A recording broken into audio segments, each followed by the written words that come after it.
Welcome to HP Fanfiction. Support me by subscribing the channel. Also, like and share the video to keep me motivated to make more videos like these. The Muggles who dwelled in the village would call it sleepy, quiet, and the perfect haven to isolate oneself from the fast-paced style of modern city living. But those of magical blood would disagree. Although the magical community happily shared the village with those not of their kind, this was their land, sacred and rich in a history that their counterparts would never know. To those of magic, this was the home of wizarding legend, the birthplace of Godric Gryffindor himself, the home of the famous Peverell family, and more recently the Bagshots, the Dumbledores, and now the Potters. The latter of the families had only made the presence known in the village recently after securing one of the cottages and warding it to the highest degree. This was a time of war after all, but it was the secrecy of the move that had people talking.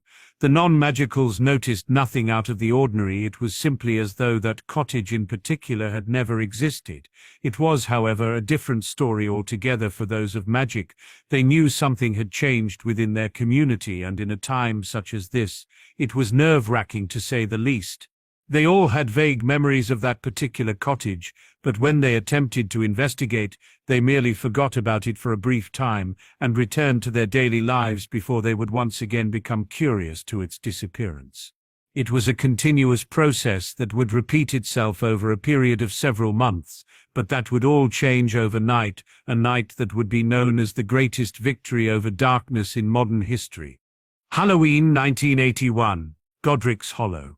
Lord Voldemort arrived in the village with an inaudible apparition, and without missing step, made his way up the gently cobbled street towards his destination.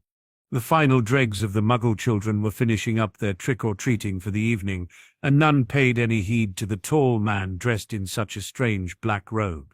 It was Halloween after all. Lord Voldemort equally paid them no attention. Tonight was about securing his legacy, not the frivolous customs that he himself had been denied so many years ago. Tonight was about eliminating the only threat to him, though he still could not grasp any understanding how little more than a newborn babe could be his downfall. However, Lord Voldemort was nothing if not meticulous, and although the thought of prophecies was laughable, he was not one to dismiss a branch of magic he had almost no experience of. It would certainly be foolish to ignore entirely. Yes, it was best to take no chances and nip the proverbial thorny rose in the bud before it could become any form of threat. He of course knew of the Potters well. They were a family of old, steeped in tradition of battle success, and were held in high regard when it came to the art of war.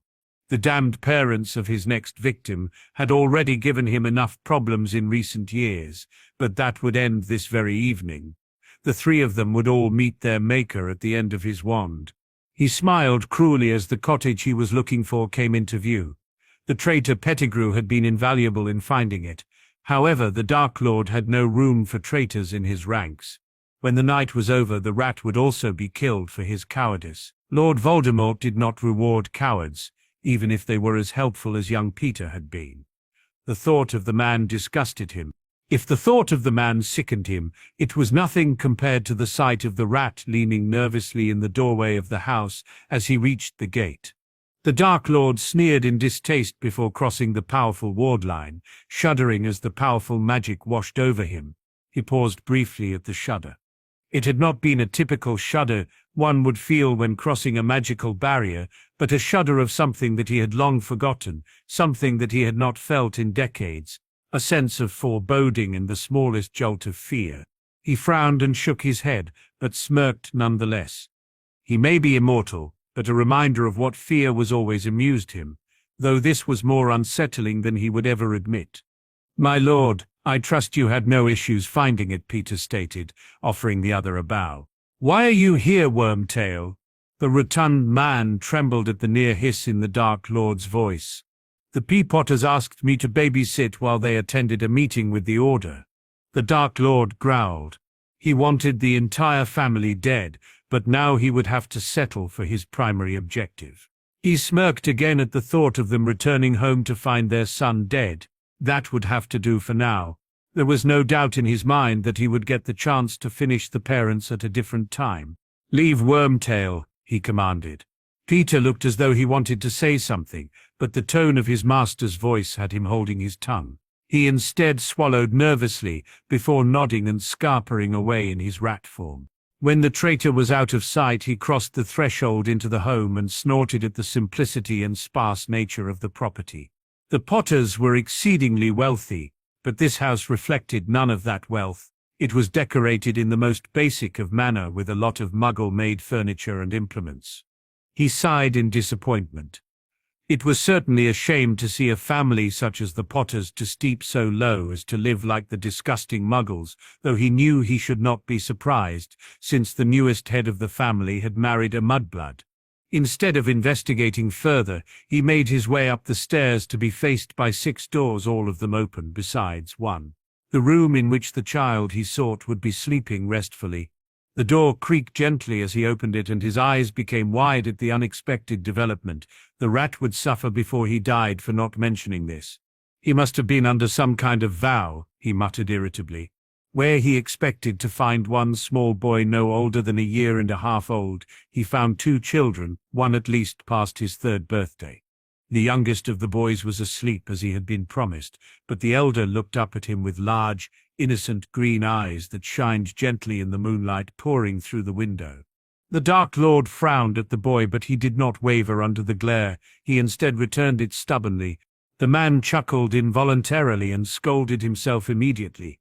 "If things were different, you could have made a promising recruit in the future, young Potter," he offered sincerely as he ruffled the boy's hair. The Potter boy huffed and continued his glare as he pulled away from the stranger's touch. "Do you not fear me, boy?" the Dark Lord questioned disbelievingly. The boy shook his head. "Don't know who you are," he replied with a shrug. Lord Voldemort smirked again. "Ah, the ignorance of youth," he mused. "I am Lord Voldemort."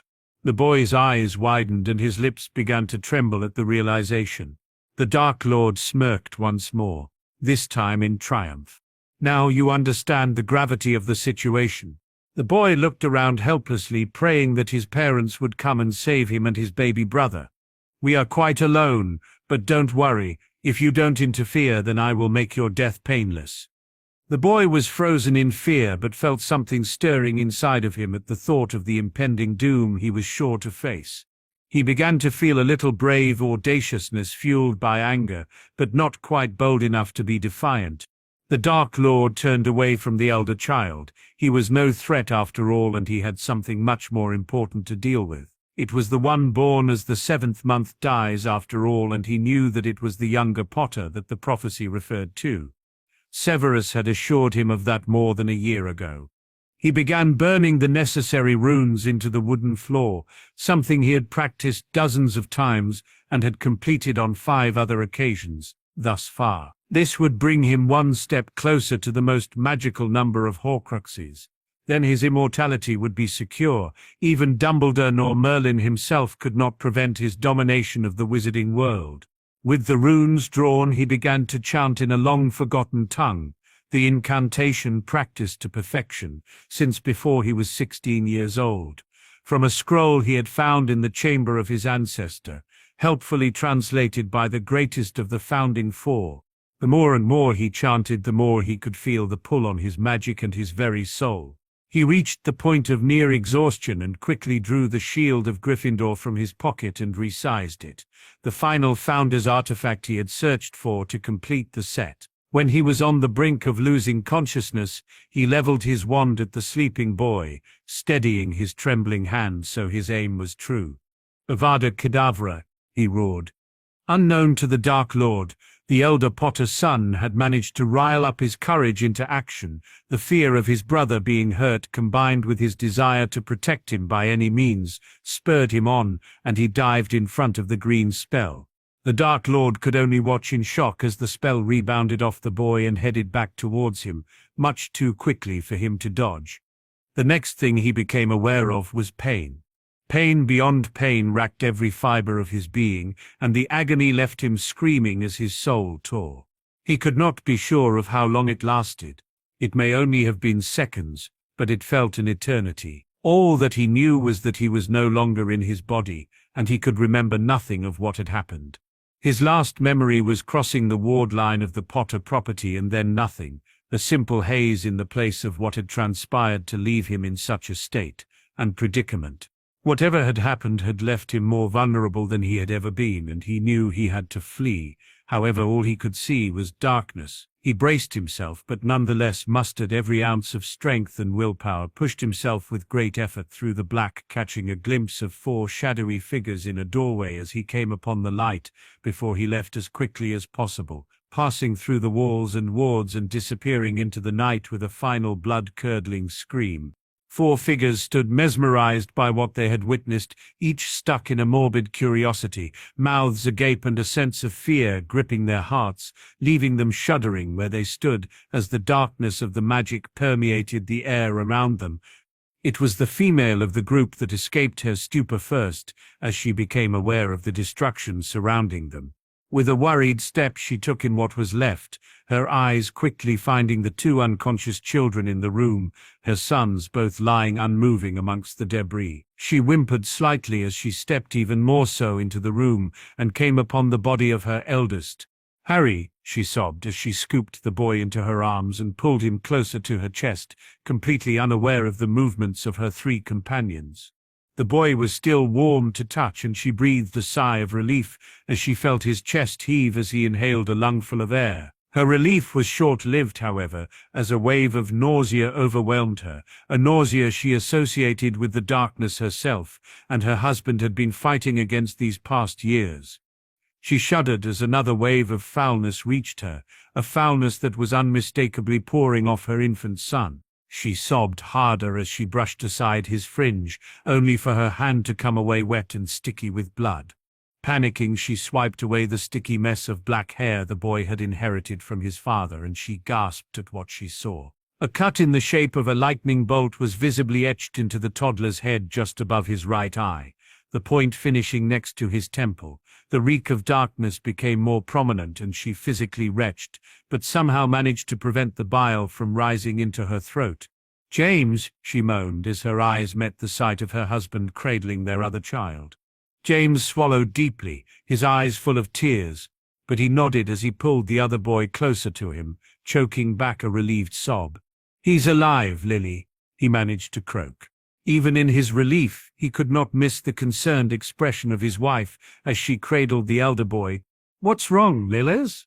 he questioned urgently. The woman shook her head, her complexion paling further as she attempted to find the words. "He feels wrong," she replied simply, as the first distraught tear escaped her. James frowned and approached her, the frown becoming deeper as he felt the darkness radiating from his son. "Elbus, Sirius," he called desperately, now panicking as he crouched down to join his wife. The elder of the 2 men had been inspecting the runic carvings left in the wake of the wraith, and the younger stood transfixed in the doorway, paler than the mother of the 2 boys. At the sound of his name, however, his legs mechanically obeyed the summons, and he found himself crouched on the floor, looking upon his godson, who remained unconscious in his mother's arms. He too felt the darkness wash over him, but he himself did not flinch. He had become accustomed to such darkness, having been raised in the House of Black. However, this darkness was something he was not at all familiar with. He thought he had experienced true darkness before, but this was on a whole new spectrum, something that felt against nature itself. Dumbledore physically shuddered at the radiating darkness permeating around the toddler and knew that he needed assistance. Although he could not understand the entirety of the runic circle that Tom had left behind, he knew that it had detrimentally affected the 2 young boys, but to what extent he did not know. However, it was something he planned on investigating immediately as priority. "Sirius, please go and fetch Poppy." The voice of the headmaster was calm, but none could miss the severity in it. Sirius shot one final desperate look at Harry before hurrying from the room, as quickly as his legs would carry him to fetch the school matron. The moment he had left, Dumbledore drew his wand and made his way towards James and the youngest of the boys. Without preamble, he began casting every diagnosis charm he knew, and a few others to ascertain the state of the boy. He frowned at the results and cast a number of them again to be sure. He sighed as he pulled on his beard thoughtfully, not completely able to formulate a way to break the news to the clearly apprehensive parents. He was certain of his findings, there was not a shred of doubt, but he would allow Poppy to examine the baby to be absolutely certain. The affliction was not unheard of, but not common either due to the nature of it. One would have to be exposed to some rather powerful magic for it to happen, but it could be treatable in the long term if the afflicted was responsive to the treatment.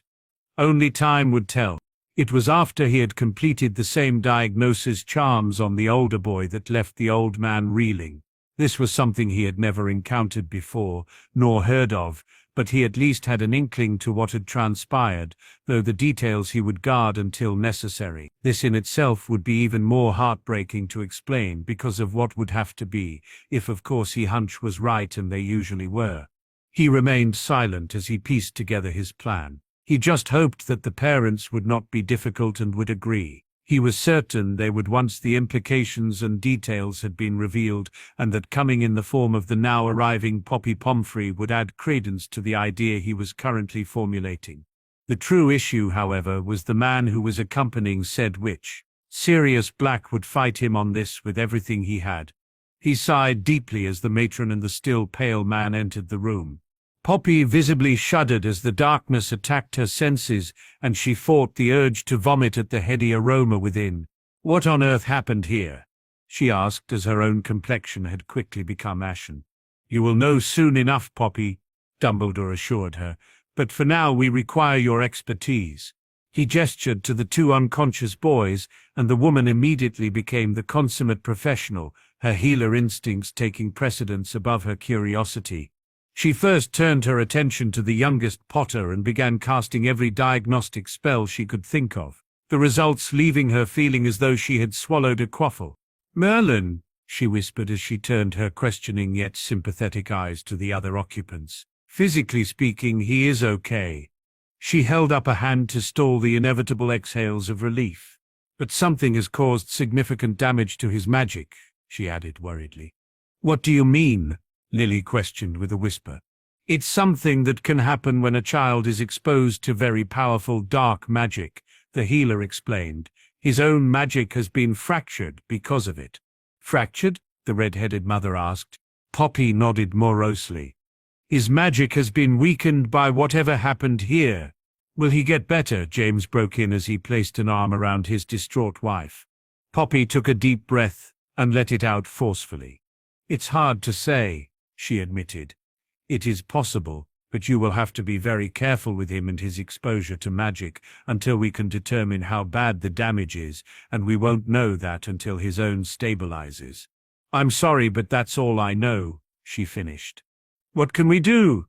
Lily asked, determined to ensure everything possible was done for her baby. "Limit his contact with magic as much as possible until we can be certain he is recovering," Poppy advised. "And of course keep him away from anything dark." The parents nodded their understanding. "It seems as though he was the target for some form of ritualistic magic that partly failed, though the remnants of that is already clearing," Poppy added thoughtfully, shooting a questioning glance towards Dumbledore. "I believe that is the case," the old wizard concurred. "These runes—" He broke off as he turned to face where the runic circle had been, only to find they had vanished, and he could remember none of what had been there previously. He frowned in confusion. He was by no means an expert in runes, but he was no slouch either, and he was certain he recognized at least a few of the arrays. He would have to review the memory in the pensieve later, he decided. "Well, whatever it was, it seems to be fading on its own accord," Poppy broke in. A sense of relief broke out amongst those gathered. "What about Harry?" Sirius asked with a croak, the worry within the man not shifting at all. The healer turned her attention to the boy and cast the same diagnostic spells on the boy as she had his brother. She frowned at the results as she cast them again, her eyes widening and a look of horror overcoming her as she looked towards the headmaster, swallowing deeply. "What is this?" she questioned, her voice quivering at the implications. Dumbledore sighed. "I was hoping you would confirm my fears, Poppy. Bish, but this can't be possible," she stuttered. "What is it?" Sirius interjected heatedly. "I don't know what it is, but I know what it's doing." Dumbledore nodded, urging her to explain. She took a moment to formulate the words, to find a way to explain what was happening. It's as though his magic has been infected, like it's being corrupted. Can't you stop it? Lily cut in, a new note of worry in her voice. I wouldn't even know where to begin, Poppy responded. It's not that simple, she finished in a whisper as she pondered the results of her checks. Please explain what you mean, Poppy, Dumbledore requested, his own interest being piqued. The woman looked between the three other adults as she shook her head in frustration and confusion. I know Harry's magic, she began. I did the checks after his first bout of accidental, she reminded the parents. Lily and James both nodded. His magic was strong and bright, she continued with a frown. Now it's as though it is consuming something, she finished lamely. Consuming something? Dumbledore asked worriedly. Poppy nodded. Something is trying to corrupt him, but Harry is absorbing it into his own magic, she responded. What the hell could it be? Sirius broke in. Poppy shrugged. Whatever it is now becoming Harry's, she answered, not at all understanding how this was happening. It's his own magic now, but his magic wasn't like this before. It has changed because of whatever happened here. Is there anything else you can tell us? Dumbledore inquired. I can only assume that Harry has been cursed in some way, Poppy answered as she brushed his fringe aside and revealed the extent of the still bleeding cut on his head and face. It is permeating magic, but I have no idea what it is, she admitted ashamedly. Dumbledore drew his wand and placed it on the wound, attempting to get a feel for the magic and determine what it was and what was happening. His wand grew immediately hot, and he dropped it to the floor with a clatter as he hissed in pain. He had a passing familiarity with this magic, and it left him feeling rather more sick than he had been already. Soul magic, he mumbled disgustedly. He himself had investigated the obscure branch in his efforts in finding the Deathly Hallows many years ago as he attempted to figure out how the Resurrection Stone would have been created. It was not something he had studied in depth, however. It had left him feeling extremely unclean, and he vowed to avoid the topic from then on. Soul magic? The question came from Poppy. It was not something she had not even heard of. Dumbledore nodded as he thought on it further. He had come across certain terms within his studies, yet their meaning eluded him. He had tried to forget the knowledge he had gained, yet something was itching at the back of his mind, and whatever it was would not be a good thing in the circumstances. Indeed, he intoned, though I can't be sure what has happened here, it has had unfortunate repercussions on young Harry in particular. Something must be done, Albus. The boy is leaking this magic, Poppy replied. The old man stroked his beard. Until we can figure this out, it is imperative that we put a partial bind on Harry's magic. Why a partial bind? Poppy asked. I don't know what it is we are facing, Dumbledore explained. Soul magic is rather obscure, and I will have to look into it. If we bind him completely, then the corruption may begin to consume him. Poppy gasped as she understood the implications. I guess that is a possibility, she mused. But what about little Charlie? We can't have him exposed to this kind of magic. Dumbledore sighed, but felt relief wash over him. This was exactly the subject he himself did not want to broach. We have to consider what is best for both boys, he began thoughtfully. Charlie cannot be around this type of magic, even if it is partially bound. It could be detrimental to his own recovery. Yet we don't know what effect this will have on Harry, he pointed out. Well, what can we do, Albus? James piped up. Dumbledore sighed, knowing that his suggestion would not go down well. We need to understand what has happened to Harry, so I think it best that I take him with me whilst I investigate. You are not a healer, Dumbledore, Sirius retorted heatedly.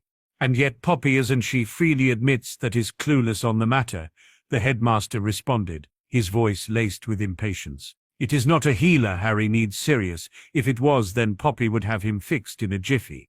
Sirius nodded his understanding, though he did not like it. I am certain that I will have answers for you very soon. I simply need to ascertain what exactly is happening and has happened with Harry, Dumbledore assured them. It was clear that the Potters and Sirius were not keen on the idea, but they did not protest any further. Not one of the trio had any experience or understanding of soul magic, and they, of course, only wanted what was best for Harry and Charlie. "Please keep us updated," Lily pleaded, giving her blessing for the man to take her son and do what he could to make sure he was okay. The old man nodded and offered the redhead a solemn yet grateful smile as he took the boy and placed him in the arms of the healer. "What do we do now?" James broke in. "Leave it to me," Dumbledore advised. "I will explain it in a way without revealing too many of the details of what has happened here tonight." James nodded and dragged a hand through his hair. "I know things are worrisome, but you should all be proud. Somehow your boys defeated the Dark Lord. Soon enough the name Potter will be known even more so throughout our world," he explained with a warm smile, his eyes twinkling in his usual manner. The two parents managed a wry smile, their own though it was not entirely convincing. The only thing they wanted was for their sons to be healthy and happy. They didn't care about the glory that would come with the victory for the light, especially if it cost them their children in any way. Albus offered them a final nod in goodbye as he exited the room, the smile and twinkling of his eyes all but gone. Something was not right, and a lot of things did not add up in his mind. He needed to truly ponder what had happened and understand how what was left had came to be. He had no doubt that the killing curse had been fired in that room, but he knew not how any of the boys could have survived it. His mind wandered back to the prophecy, yet nothing seemed to fit with what had occurred. He shook his head as he looked upon the still sleeping boy in Poppy's arms. Something significant had happened tonight, and he would get to the bottom of it by any means necessary. He just needed the time and space to consider all possibilities and what his next course of action would be, though he already had an idea. Without any doubt in his mind, young Harry had been changed somehow. He couldn't be sure if it was the soul magic, the killing curse, or a combination of both, but the changing of his magic worried him so. He couldn't be certain what it was he would uncover, but his instincts told him it would not be good. All he could do now was identify the issue and do all he could to resolve it. He only wished it could be much more simple. He had too many things to ponder whilst he did this. The damned prophecy would have to be taken into account also, as would the recovery of the younger Potter boy. All in all, many things were worrying the headmaster. He knew in his heart of hearts that Tom was not dead yet. He had seen the wraith itself and knew this was not the end, only a temporary reprieve. Whatever he uncovered in his investigations would be detrimental to the future of the wizarding world and an indicator of what was yet to come. Tom Riddle would be back. That was the one thing he was completely certain on. Albus gritted his teeth in frustration as he apparated back to Hogwarts to begin the arduous process of cleaning up this mess and begin preparations for what was to follow. It was a few days later that found the headmaster sat at his desk, pinching his nose in frustration as he slammed shut the final book he had sought out for his answers, and he was no closer to finding out what had happened. He had attempted to view the memory of the ritual runes in his pensieve as planned, but was met with only a blurry image that left the entirety of the circle unreadable. It must have concealing magic to protect its secret, he mused. Harry had woken up sporadically over the previous days, and his magic had become rather erratic and violent, resulting in the old man having to place a suitable bind upon him for his own and Poppy's safety. James, Lily and Sirius had all been visiting regularly and leaving equally disappointed at the end of each day, as Albus had yet to reach any solid conclusions. Dumbledore sighed as he looked towards the fireplace, knowing he only had one other option available. He rose and threw a handful of floor powder in the flames before taking a deep labored breath. "Flamel Manor?" he called. It took a few minutes, but he was finally greeted by the wife of his longtime friend and colleague.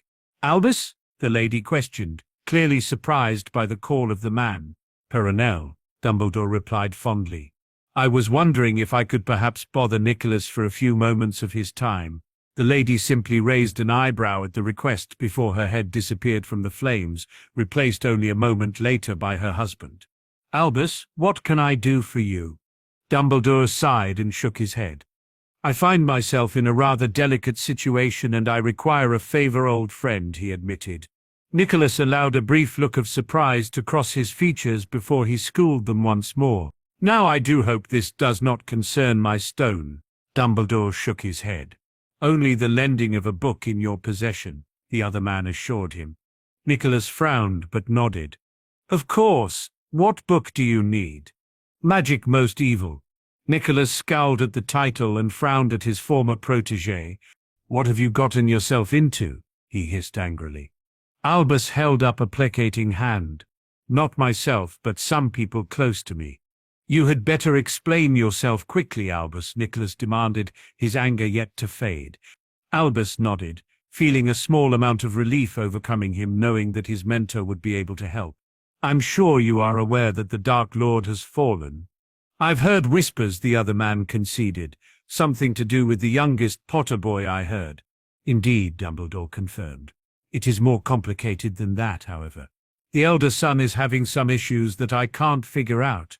And you believe the answer will be found in this book? Nicholas questioned. I don't know, Albus admitted, but somehow soul magic is involved. Nicholas looked alarmed at that statement but quickly schooled his features. I will be with you in 20 minutes, Albus. I shall bring the book. With that, the fire lost its emerald color and turned once more into the gently crackling flames, leaving Dumbledore to return to his desk to wait for his friend. As promised, it was around 20 minutes later that his wards alerted him to the arrival of his friend. Dumbledore flicked his wand towards the door to allow the man entrance. Nicholas entered looking every bit the middle-aged man Dumbledore had always known, despite him being midway through his 6th century of life. He was still as lithe and nimble as Albus remembered, still sporting the same pointed goatee and greying brown hair. His light blue eyes held the same youthful visage, and the old man found himself shaking his head in amusement. Still consuming your wonderful elixir, I see, Dumbledore stated. Nicholas snorted in response. You look as though you could use some yourself, Albus, the other man quipped. Now explain what mess you have landed yourself in this time, he demanded. Dumbledore sighed, but explained everything nonetheless. Nicholas Flamel was just about the only person he could trust, and if anyone had an answer to his woes, it would be the man now sat opposite him. Flamel exhaled a deep breath after he had finished hearing what had happened. I have never heard of such a thing, he mumbled, lost in his own thoughts. Where is the boy now? He is in the hospital wing under the care of myself and Poppy. Then I would very much like to see him for myself. Dumbledore gestured for the man to follow, and the duo made their way to where the boy rested in a companionable silence. Upon entering the ward, they came across Poppy tending to the boy as she frowned to herself. How is he, Poppy? Dumbledore asked. The matron shook her head and shrugged. I just don't understand this, Albus. She sighed. Since you have placed the bind on his magic, it is slowly changing back to what it was. It was the headmaster's turn to frown at this revelation. What do you mean? Well, his magic was clearly attempting to consume something, and now that you have bound it, whatever it was absorbing is pulling itself away and seems to be settling into the head wound, she explained, as brushed the fringe aside to show the still gaping flesh. She had of course tried to heal it, but nothing she tried would knit the skin back together. It had, however, stopped bleeding, for which she was grateful. Dumbledore's eyebrows rose at that, and he huffed in frustration. It's as though it is trying to take a hold of the boy in some way, but can't do it while his magic can fight back, Poppy theorized. Has he woken up at all? Nicholas inquired. Poppy shook her head and shot the man a questioning glance. My apologies, Dumbledore broke in. This is Nicholas Flamel. He has kindly consented to lend me a book to help with young Harry here. The healer acknowledged the other man's presence with little more than a nod. I'm completely at a loss on what to do, she admitted. If we unbind him, his magic is too erratic, and if we leave him as he is, then whatever is plaguing him is stronger, and I don't know what it will do to him. May I? Flamel cut in, gesturing towards the unconscious toddler. Dumbledore waved his friend forward, and Nicholas drew his wand as he approached. He cast several diagnostic charms on the boy and then turned his attention the lightning bolt cut before carrying out the same spells. He scratched his chin thoughtfully before raising his eyebrows and placing his wand at the edge of the wound, muttering furiously under his breath in words that neither the healer nor headmaster could hear. He began to shake and sweat profusely as he struggled to complete his spell, his wand having grown exceedingly hot in his hand. He managed to finish the spell and removed his wand as he breathed heavily, leaning heavily on the barred head of the bed for support. "I've never known anything like it," he whispered. "In all my centuries I never expected something like this." "What is it, Nicholas?" Dumbledore all but demanded. The man swallowed deeply and shook his head. "There's only one way I can be sure," he muttered more to himself. He pointed his wand at the boy and braced himself. End of 8. The sleeping boy awoke with a gasp and shot upright in the bed, his eyes wide and taking in his surroundings. Eventually they settled on the adults, who recoiled in horror at what they were seeing. Dumbledore found himself slack-jawed at what he was facing. The usual emerald eyes the boy had inherited from his mother were no longer there. He instead found himself staring into two blood-red slits that were not the boy's own. The boy simply tilted his head and gazed at the trio curiously before smirking in what seemed to be triumph. Nicholas was the first to gather the use of his facilities, and he sprung into action. He pointed his wand at the boy, his hand shaking slightly at what he was about to do. "Avada Kedavra!" he roared. Albus was shaken from his stupor at the first word of the incantation and moved swiftly to knock his mentor's wand, enough that the curse missed the boy, barely. The headmaster drew his own wand and fired off a stunner, leaving him slumped back into his pillows at the contact of the spell. "You fool," Nicholas hissed in fury. "You cannot just murder a child," Dumbledore retorted heatedly. Nicholas shook his head and pointed his still shaking hand towards the bed. "That is no longer a child," he returned angrily. "He is a damned Horcrux." Dumbledore balked as the word registered on his conscience, and he was assaulted by a knowledge he had tried to forget, a knowledge from many decades ago that he had acquired during his youth in his pursuit of the Hallows. He momentarily slumped in defeat at the revelation, but quickly regained his composure. "Then we now know what it is we are dealing with," he replied defiantly. Flamel shook his head in exasperation. "I have studied this magic in as much depth as possible. The vessel must be destroyed," he bit back irritably. Dumbledore shook his head in denial. "There has to be a way," he mumbled. "You are too righteous for your own good, Dumbledore," Nicholas growled. "The kindest thing you could do for that boy would be to end him." The headmaster again shook his head furiously. "It is our place as educators, as role models, to do what we can," he tried desperately. "I will not kill him." "Then, on your head be it, Albus. You are only delaying the inevitable." He then removed and restored a large tome from his pocket to its natural size before handing it to the other man. "See for yourself. There is nothing you can do for the lad. He is gone." Nicholas growled before he turned heel and exited the room. Dumbledore sighed at the departure of his friend and turned to face the school healer. "Keep him subdued, Poppy," he whispered. "I will see what can be done, and not a word to anyone." The near-catatonic nurse simply nodded, not believing what had just taken place on her ward. She would never forget the red serpent eyes of the boy, nor the revered man attempting to murder him right in front of her. After a moment she mechanically ran a few diagnostics on the boy to ensure that he would not wake soon before retreating to her own quarters. Once inside, she pulled a bottle of Ogden's finest from the shelf and took a deep pull straight from the bottle. No glass could hold enough liquor for her in the state she was in. It was a week later that Albus was once again sat at his desk, this time nursing a glass of mead, gently swirling the contents as he contemplated the previous days that had passed. He was not usually one to indulge in alcohol, but his lemon drops were no longer taking the edge off of his frustration or the worry that had settled deep within him. He sighed as he placed the tumbler on his desk with a deep clunk and pulled at his beard with a labored breath. He had looked into every possibility available to himself as things were, and his conclusions were bleak at best. With the help of Poppy, they had unbound the boy's core whilst keeping him unconscious, only for his magic to once again attempt to absorb what he now knew was the Horcrux. He had then found a way using legilimency to confine the soul fragment within Harry's head with a rudimentary shield. Upon doing so, however, once they had unbound his magic, it attacked the shield and began the process of attempting to consume it again. He sighed as he again focused on the options he had. He couldn't be certain what would happen if he allowed the magic to consume the soul fragment entirely, and that was something he did not wish to risk, as he knew that it would be irreversible if the results were not positive.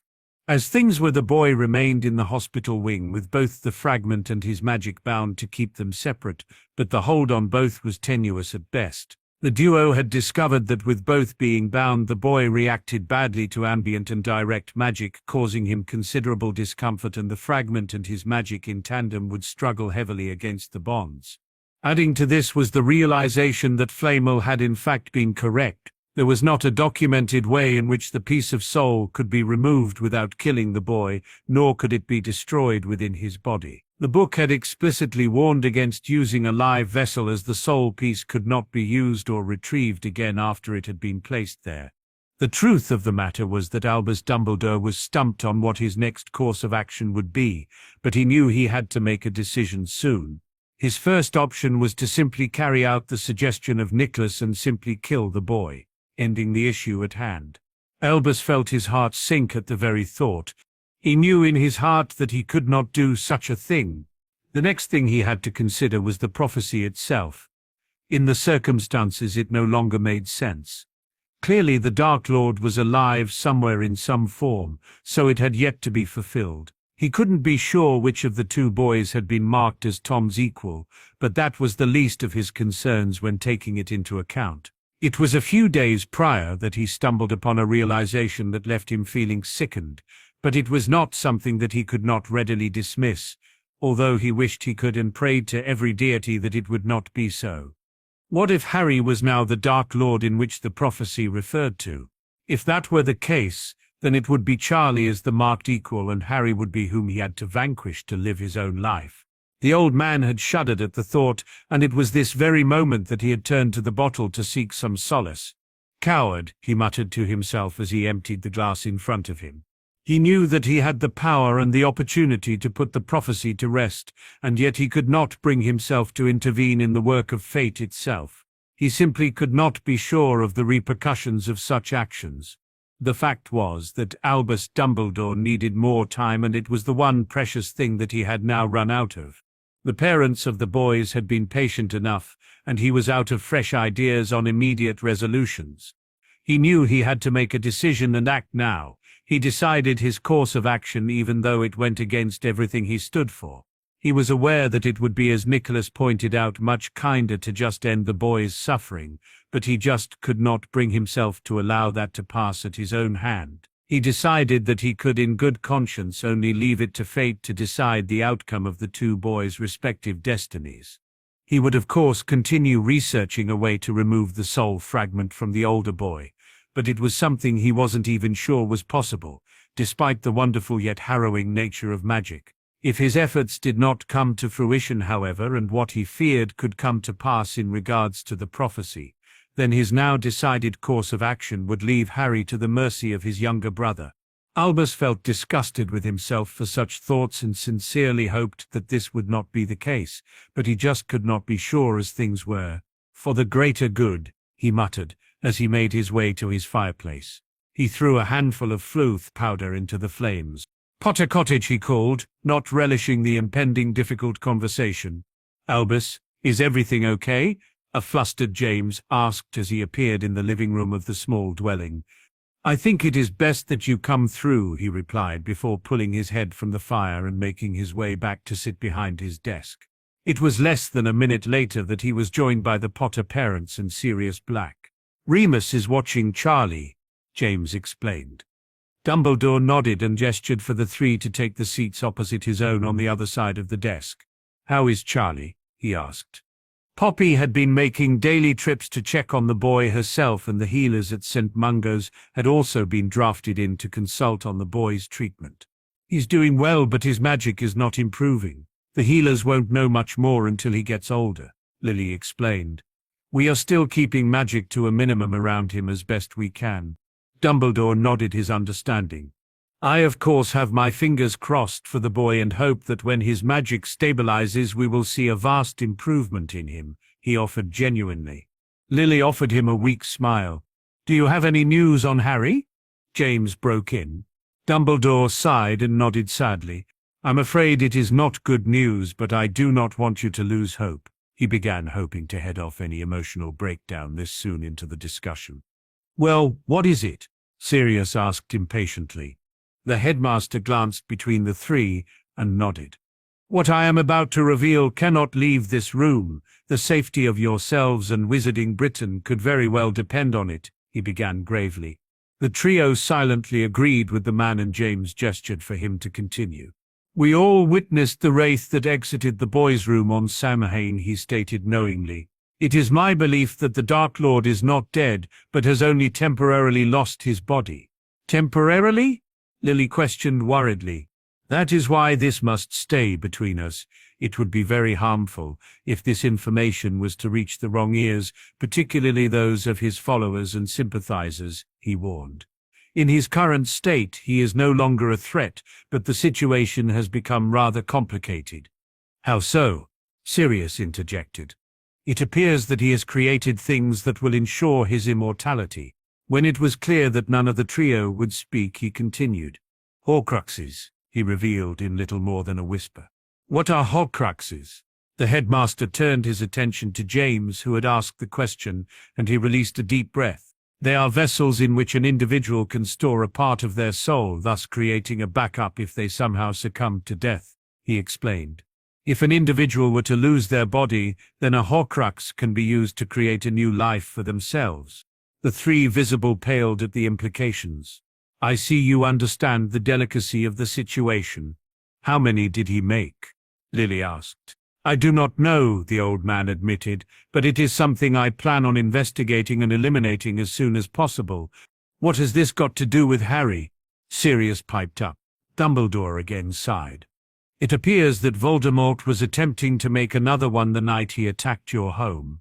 The ritual magic traces, Lily deduced. Indeed, Dumbledore agreed. He was partially successful, but in an unexpected way. You think Harry is a Horcrux, don't you? Sirius growled. Dumbledore held up a placating hand.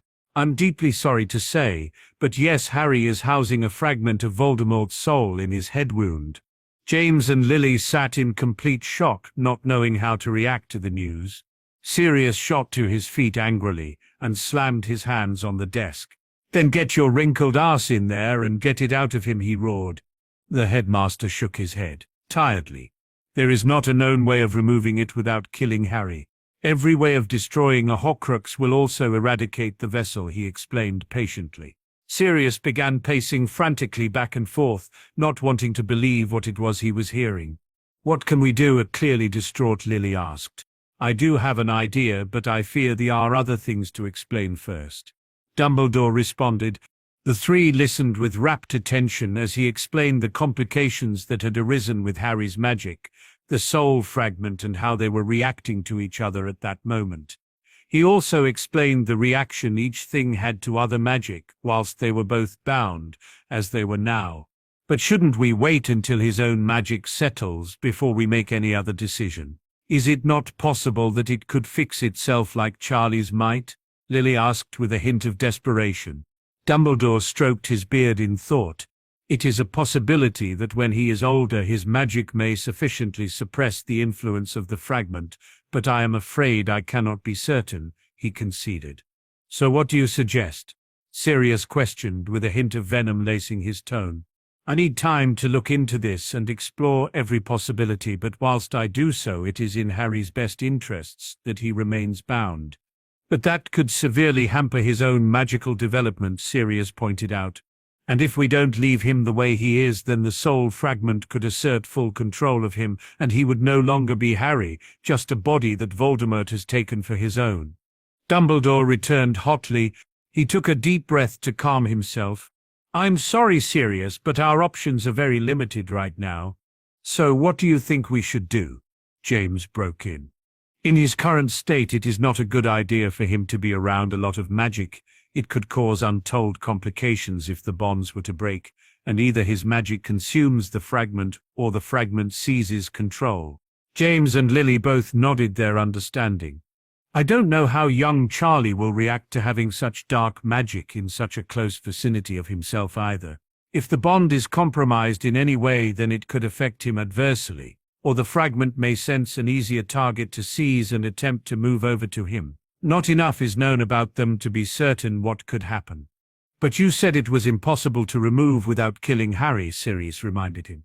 And I believe that to still be true if we attempt to force a move. If, however, the fragment decided to move on its own accord, then, again, I just can't be sure. He sighed again as he was met by questioning looks. Alas, very little is known about the soul in regards to magic. If it is a reflection of the person and their traits, then it is safe to assume that this piece of soul will be both stubborn and an opportunist, just like Voldemort. If this is the case, then that soul fragment will not leave willingly but will continue in its attempts to take control. However, I believe we should assume the worst in this scenario. If the soul fragment chances upon a weakened yet viable vessel, then it just may attempt the change, and as Charlie was present during the ritual, he would be the perfect candidate in his current state. This is just so much to take in, James mumbled. I understand, Dumbledore replied sympathetically. We will have to make a decision soon, though. We cannot leave Harry here in such close proximity to this level of magic. But where will he go? Lily asked. This was the part that the headmaster was not looking forward to. I would suggest your Muggle sister, he began. He held up a hand to prevent any interruptions. We will need somewhere in which we can monitor him continuously and have complete access to him when necessary. But Petunia hates magic. She will never allow it, James pointed out. And yet young Harry will not exhibit any magic, Dumbledore reminded them. You won't be able to convince her, James assured him. I will make it believable by any means necessary, Dumbledore replied. This is for the safety of your sons, after all. James and Lily shared a meaningful look, neither liking the idea nor convinced that it could work. Both wanted nothing more than to just take their son home, but both understood the gravity of the situation they were facing. I can't believe you are even considering this insanity, Sirius spat. I will take Harry, he declared. Harry cannot be around magic, Sirius, Dumbledore reminded him, and your magic is quite potent. Then I will wear suppressors. I'll do whatever it takes. He is my sworn godson, and I will not have him raised by that cow when I am here and breathing, he shouted. He is our son, James fired back angrily. Do you think we want to be in this position, Padfoot? All I want is my family back together. I just want both of my boys to be okay, he finished emotionally. Even if that means sending one away on the words of one man, he questioned furiously. We need time to think about this, Lily whispered before her husband could respond. Sirius shook his head. I will not allow this to happen. I took a magical vow the day he was born that I would be there for him no matter what, and I plan on sticking to my word. With the final words of the man ringing in their ears, Sirius left the office and slammed the door in his apparent rage, leaving behind an upset husband and wife and a thoughtful headmaster. I'm sure he will understand once he calms down, the latter spoke reassuringly, although he was already devising a way to deal with the man. He knew that Sirius would be the most difficult one to convince, and he was hoping that he would not have to resort to certain measures for his compliance. But for the greater good, he would do what was necessary in this case. James dragged a hand through his hair and nodded his agreement. Could we please see him? Dumbledore nodded and gestured for them to follow him to the hospital wing, where their eldest son awaited them. What does this mean for the prophecy? Lily asked quietly as they exited the office and made their way down the spiral staircase. I truly don't know, Dumbledore admitted. However, I believe our focus should be on your two boys for now. The prophecy is a problem for another day. Lily nodded her agreement. The last thing she even wanted to consider was the thing that had caused all of this in the first place. Not only had her own sons fallen victim to the prophecy, but less than a week later both Frank and Alice had been attacked in their home. Thankfully, even though they had lifted the Fidelius, they had kept the more protective wards active, giving them plenty of time to call for assistance. Because of this, the Lestranges and Barty Crouch Jr. had all been taken into custody. The three of them reached the hospital wing, and Lily immediately headed straight for the head of the bed, where she began stroking her son's hair, whispering to him whilst she did so. I shall give you some time alone with him, Dumbledore offered as he left the room once more and headed back to his office. Something needed to be done about Sirius Black. The man, although his intentions were noble, would only cause further issues that Albus needed to avoid. He knew that he could convince the Potters to go along with his plan, so long as Black did not interfere. He shook his head as he pulled out the phoenix pendant from within his robes and gave it a tap with his wand. All members of the order wore a matching one, and he could find where any of them were so long as they wore the necklace. "At home," he muttered. He gestured for his familiar to assist him, and the pair disappeared in a burst of fire. Sirius arrived home, his temper already past its breaking point. He could not comprehend what it was the headmaster was suggesting be done in regards to his godson, and he couldn't allow himself to stand aside and allow it to happen. He sunk into his favorite armchair and summoned himself a butterbeer to sip whilst he formulated a plan of his own. He had been lost in his thoughts for only a few minutes when he was interrupted by a sudden flash of fire. He flicked his wand from its holster and leveled it towards the already known intruder. Only one man he knew could travel this way after all. "Do you not know how to knock?" he gritted out. "I merely want to clear the air," the man replied, ignoring the hostility of the other. "Clear the air?" Sirius roared. "You want to send my godson to live with a magic-hating bitch, and you expect me to be okay with that?" Dumbledore shook his head in disappointment. "When have I ever steered you wrong, Sirius?"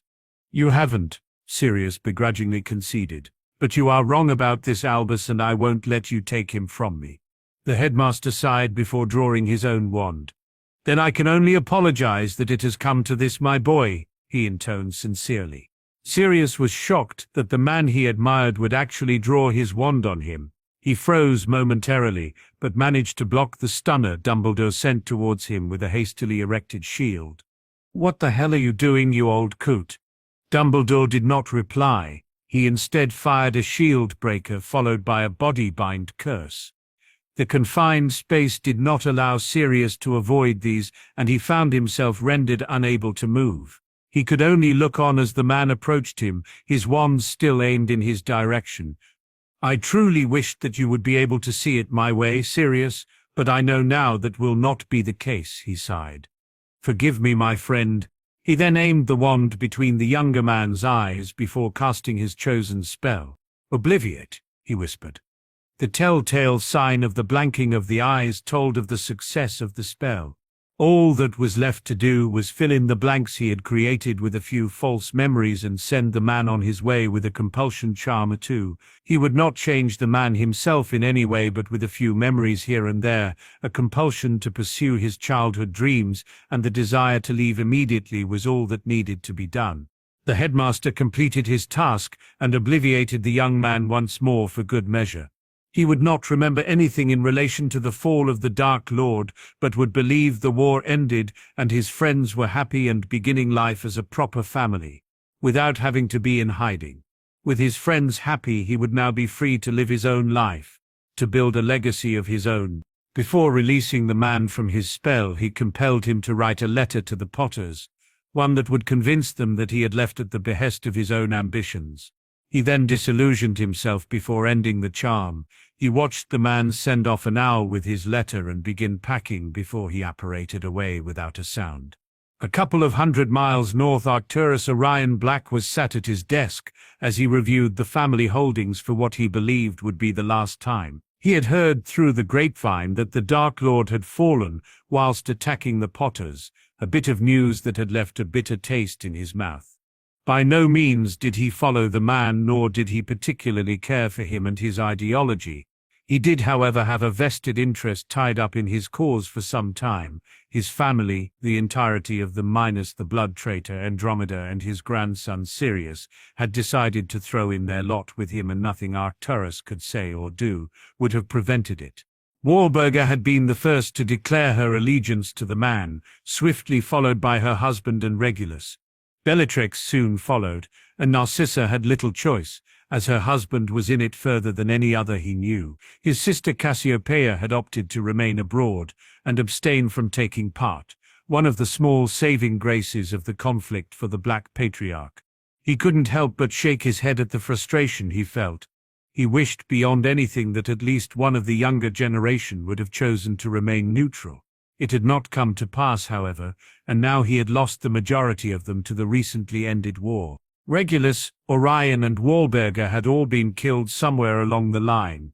Bellatrix now faced a lifetime in prison, and Narcissa was about to embark on a life of destitution and shame once her husband's crimes came to light. The girl did have a son, however, but the thought of handing the lordship of his house to a Malfoy sickened him. The only one left as far as he knew and was eligible was Sirius, a boy he had not spoken to in many years, and one who had been cast out of the family by his mother. How the boy could be stupid enough to allow himself to be sorted into Gryffindor eluded the old man, especially when he knew what the consequences would be. A foolish Gryffindor move, he muttered to himself. He was pulled from his thoughts by a gentle rattle in the uppermost drawer of his desk. He frowned as he pulled it, armed to be faced with the head of house ring, a ring he had removed quite some time ago. He had only worn this ring as a sign of his failure, a shame that he carried because of the fate that had befallen his once great family. He removed the trinket and glared in its direction as he took in the details. It was a large platinum band with a more than adequate black diamond resting atop, of course, complete with the black family coat of arms. The stone in question was flash an ominous blue, and he growled at the meaning. Had his name not been besmirched enough already? Was his namesake destined to be mocked further by the actions of lesser men? He snarled as he placed the ringer on his finger and closed his eyes to ascertain what was occurring. He frowned and snorted at what he learnt. Someone was trying to subvert his only remaining grandson to their will. His first instinct was to simply place the ring back in the drawer and forget what he had learnt.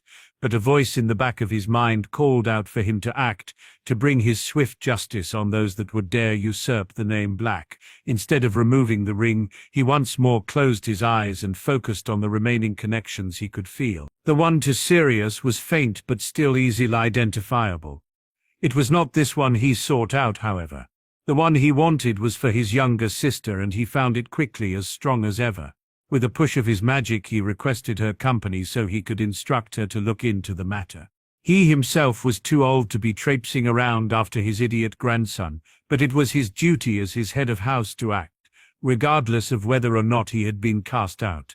It would be the final favor the old man would grant the wayward boy.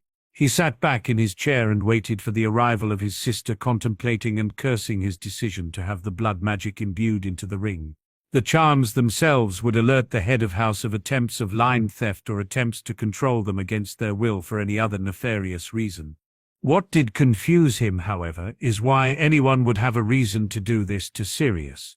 The boy was essentially unimportant in their world and had nothing significant to offer.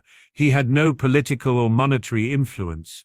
Unless the boy had learned something he shouldn't have, of course, there was no reason he could fathom that would give any reason for such action against the boy. Arcturus shook his head. Either way, he would get to the bottom of this. Well, he would have his sister act in his stead just to satisfy his curiosity more than anything else. But then again, it had been a while since he had had the opportunity to ruffle a few feathers. James and Lily Potter were sat at their kitchen table eating a rather subdued breakfast. They had been awake most of the night discussing their eldest son, both desperately trying to find a way to make the best decision for him. Neither wanted to face the reality of their situation, but they had no reason to doubt Dumbledore and his findings. He had even been kind enough to allow them to browse through the literature he had on the subject to ensure he himself had not missed anything. From what they gathered from the tomes, the man was indeed correct. There was no known way to remove a Horcrux from a live vessel or destroy it without said vessel meeting the same fate. They had both attempted to come up with any other alternative to Dumbledore's own suggestion, but with what they faced, there was nothing doing. "What do we do, James?" Lily asked for what seemed to be the 100th time. She was currently feeding Charlie, who sat in his high chair, oblivious to the plight of his parents. James dragged a hand through his hair and sighed. "I don't know," he whispered sadly, his composure sagging in defeat. "The only thing we can do is see what it is Dumbledore thinks best exactly. But I don't want Harry away," Lily whispered. James put a comforting arm around his wife's shoulder and squeezed gently. "Neither do I, Lillas," he assured her, "but I'd much rather he lived, and Albus has promised that he will keep looking for a way so that we can have him back." Lily nodded. I'm going to look too, she vowed. Between us we can find a way. James offered her a warm smile and kissed the top of her head. That's my girl, he praised. We will make sure he is not away from us any longer than he needs to be. Lily nodded, resolutely. She wanted more than anything to have her family all together, the way it should be. She would do everything she could to make sure that happened. Are you ready to see Albus? James asked. Lily swallowed her emotions but nodded. Remember, we are doing this for both of our boys, James reaffirmed. I know. I just don't like it. In response, James gave her hand a gentle squeeze as he led her from the room. They were heading towards the flue when there was a tapping on the window. Isn't that Pad's owl? Lily questioned. James nodded as he opened the window and retrieved the letter with a frown. It was unlike Sirius to write to them. Even when he was home, he would just use the flue. He read the letter and couldn't help the tears that escaped his eyes. What's wrong? Lily asked worriedly. James shook his head sadly. He's really upset with us. He says he needs to get away and that he would appreciate it if we would give him some space. He's taking his bike and is going to visit the places he always spoke about when we were at school. Lily smiled weakly. He always said he would see the world. He did, James agreed. I just hope he forgives us.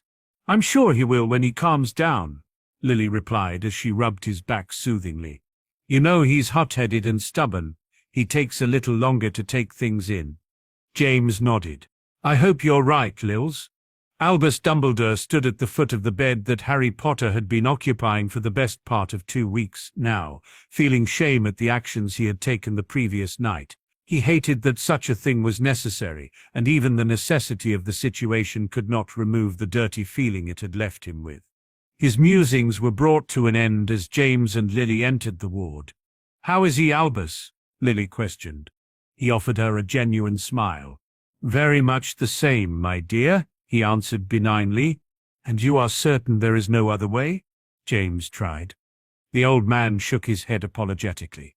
He was in too deep to even consider other options, and this would be for the best, no matter what would happen in the future. If he could find a way to relieve the boy of the burden of the fragment, then there would hopefully be no long-term harm done. But if he did fail in his quest, then it would be fate that would decide the outcome. The prophecy had to be fulfilled after all. I don't like it, but I can't see any other way to keep them both safe, Lily allowed, tears beginning to cascade down her cheeks as the reality of what they were about to do set in. I can promise that I will do whatever is necessary to ensure he is safe, the headmaster assured the pair. I do believe, however, that we must take additional precautions for his own and our security. What precautions? James asked with a frown. Dumbledore met the uncertain gaze of the younger before speaking. It would be for the best that we repress his memories somewhat. We cannot be sure how much he will remember, and it could become a liability. James flared his nostrils in anger and shook his head. I will not have my son's brains addled. I have no intention of addling them. I only wish to protect the memories. It would be for the best that he did not remember certain things for a while. He's not a stupid boy, Albus. He will be aware of the blanks. Then I can fill them temporarily, of course, he assured them. With whatever images you want him to see, he added. The parents shared a look of uncertainty before Lily spoke once more. I'd rather that than him not knowing anything, she whispered. James swallowed deeply but nodded his agreement. We trust you, Albus. Please just let him remember us and how much we love him, the redhead choked. The headmaster bowed his head in compliance. It seems that I have much work to do, he declared.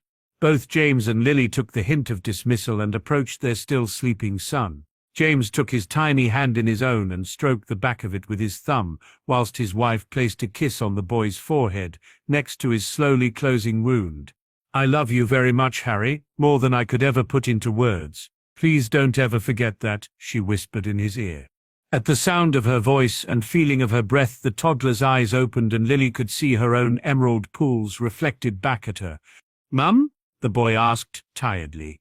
Despite the freely flowing tears and ache in her heart, she managed to give him a genuine smile that the boy returned.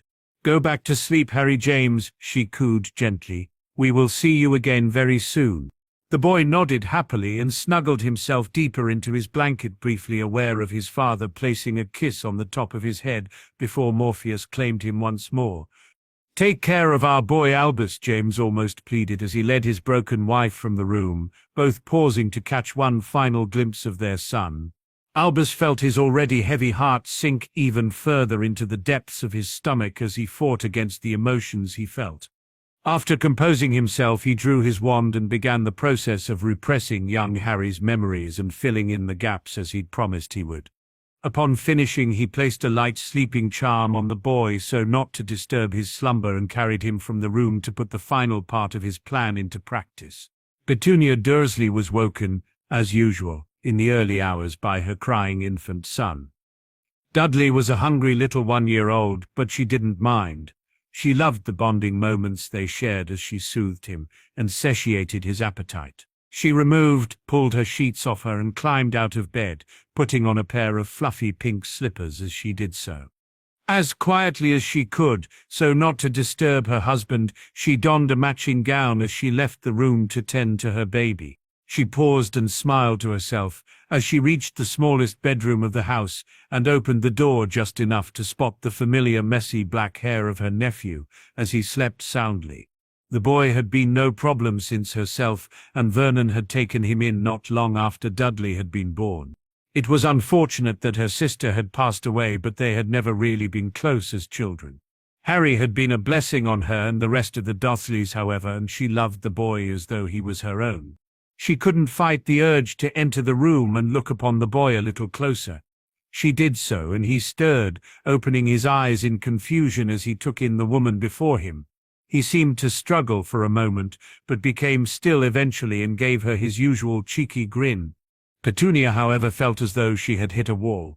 The eyes that looked back at her were those of her sister, and she knew the boy in front of her, but she felt empty. The fondness and love she felt for the toddler had evaporated, being quickly replaced with an irrepressible desire to throttle him. She reached out to do just that, but was halted by a whisper in the back of her mind that reminded her he was family. She shook her and quickly left the room. He may be family, but she couldn't shake the unadulterated rage she felt at seeing him in her house. She wanted him gone. She did not want her nephew there. As she fed her now silent son, she decided she would tolerate his presence, but she would make use of him. He would earn his keep, and if he didn't toe the line sufficiently, then he would be punished. That would teach her sister for burdening her with her offspring. Albus Dumbledore watched in anticipation as Petunia entered the room to check on Harry. The man had had a very busy evening indeed, and the fruits of his labor were being exhibited in front of him. It had taken a lot of gentle manipulation and memory charms on the Dursleys, but he was certain he had covered all bases. They now believed that Harry had been with them for some time, and they loved him as a second son. He nodded in satisfaction before apparating away. He was pleased with what he had achieved and now had the time he needed to look into the issue of the Horcruxes. He had obliviated the boy to the point that he would remember very little in regards to his own parents, but had provided him with a myriad of happy memories with his new relatives. The boy was safe, knew nothing of magic, and would either fall as part of the prophecy or triumphantly return to the wizarding world when he had been alleviated of the soul fragment.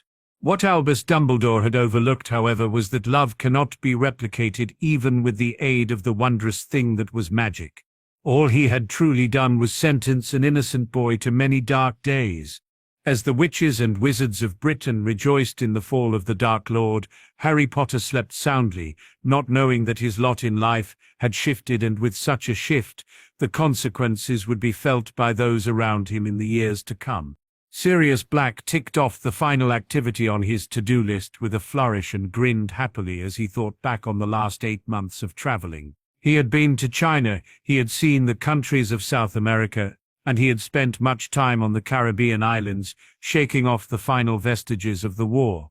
He could now add India to the list of places visited and decide on where he was to go next. He shook his head as a familiar feeling of longing overcame him. Ever since he had left Britain and found himself ready to explore somewhere new, he would get the urge to return home. Something in the back of his mind would momentarily scream at him to return. It would still him for some time until he considered the logic behind such a move. There truly was nothing for him to return to that was pressing.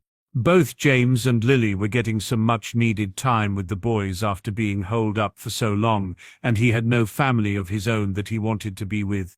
It had been his dream to travel, and now that he had the opportunity, he was going to take full advantage of it. He shook his head as he drew out a second list. A list of places he had yet been, all thoughts of heading back to Britain left as he scanned the countries he himself had written down many years ago. Perhaps Japan this time, he muttered under his breath. Let's just hope Aunt Cassie isn't there this time. That had been a very unwelcome surprise for the young man indeed. On his very first venture out of his homeland, he had somehow managed to run into his wayward aunt, not once but twice. The first time had been in China, where he had been visiting the Great Wall that he had heard so much about. He had merely been minding his own business when the woman suddenly appeared, demanding to speak with him. He had no desire to do so whatsoever and had fled as quickly as possible. He had apparated directly into the room he was renting and left as quickly as possible after packing his things and retrieving his motorcycle. A very similar incident had occurred in Peru, much to his chagrin. This time he was sat in a restaurant enjoying his breakfast when the woman had interrupted him, almost pleading him to hear her out. Again, he had managed to escape her clutches. He had nothing to say to the woman, and certainly she had nothing to say that he would want to hear. He did not have fond memories of her from when he was growing up in the home of his mother. She had always been too close to his mother or grandfather, and the rumors he had heard surrounding the woman did not endear her to him in any way. He smiled as he decided firmly on visiting Japan. Tokyo was a large city in itself, and it would be almost impossible for him to be found there. He used his wand to pack his belongings and shrink his trunk before making sure his bike primed and ready for the journey ahead. He reveled in the sound of the engine firing into life and set off down the Mumbai road, heading into a more rural area so that he could take to the sky. Japan, here I come, he thought gleefully. Cassiopeia Black had been tracking her errant great-nephew for months now, and the task she had been set had long ago been trying on her patience. It had now gotten to the point that she wished she had ignored the summons from her brother back in October, but the man was insistent that SIRIUS be found. He had explained that something had been done to the boy, someone had attempted and likely succeeded in altering his mind in some way, and that was unacceptable to the Lord Black, regardless of his feelings towards SIRIUS. She had found him twice, once in China and again in Peru. She had tried to adopt a diplomatic approach to ascertain what it was had happened, but the boy had refused to comply. She had been hesitant to use magic to keep from escaping, but her efforts were to no avail. The second he had become aware of her presence, he had fled before she had barely managed to utter a sentence. This time, however, would be different. She would locate the boy, follow him and wait until she could strike. She had her own life to get back to, and her plans did not involve stalking a member of her own family around the globe, just because he had been foolish enough to allow his mind to be played with. She steadied herself as the portkey deposited her in the arrival room of the Japanese ministry. After having her wand registered, she exited the building and withdrew the family head of house ring from her pocket, smirking in triumph as it vibrated strongly. The boy was here, now all she had to do was locate him. This time, however, she would ensure that he would not get away. She just needed to be patient and wait for the opportune moment. SIRIUS entered his hotel room and threw himself onto his bed, sighing in a mixture of contentment and exhaustion. The day had been a very busy one, and his feet were feeling the effects. He had taken his breakfast at a local cafe located a few dozen steps away from the very hotel he was staying in. He had never enjoyed pancakes so much, but found the Japanese version much more palatable. From there he had visited the Samurai Museum and taken lunch before simply wandering around and basking in the culture of the Eastern people. Lying on his bed in the Japanese capital was bliss. This is what he would have been doing years ago had his life not been sidetracked by the war. He stretched and groaned as a smile tugged at his lips, putting his memories of the war to the back of his mind. It was done now, and Sirius Black could enjoy the freedom he now had guilt-free. He was pulled from his musings and sat up sharply, the gentle sound of apparition putting him immediately on alert. He briefly managed to glimpse his aunt, and all he could manage to do was stare dumbly as the familiar sight of a stunning spell turned his vision black. Finally, Cassiopeia huffed irritably. She had managed to track the man at a local museum and had had a difficult day following him. Though the crowd of people was useful for concealing her, they were equally a hindrance, and she had lost sight of him more than a few times. Once he'd reached the hotel, she had thanked the gods that her task was coming to an end, or so she believed. She levitated her unconscious nephew into the single chair that occupied the room before binding him to it. She then flicked her wand several times, placing various wards to ensure that they would not be disturbed. "Innovate," she incanted, rousing the stunned man. Sirius groaned as his vision swam before him, his head pounding. He attempted to assuage his throbbing temples, but found that he could not raise his arms to do so. He managed to focus on the woman sat on his bed, staring intently at him. It was a woman he knew only too well, her thick ebony hair only beginning to be flecked with her first grays, and those oddly matching near black eyes, along with the typical aristocratic, pointy features of the black line, had him groaning once more. He remembered her as a short and lithe woman, but he was not deceived by the delicate appearance. His aunt was not a woman to cross, as many had found out over her decades on this plane, much to their own detriment. She was known to be amongst the most cunning and ruthless when there was something for her to gain, and much more dangerous if her ire was provoked. It had been a blessing to the people of Britain when she had chosen to leave the island. He could remember the conversations well as they rejoiced in the departure of Cassiopeia Black.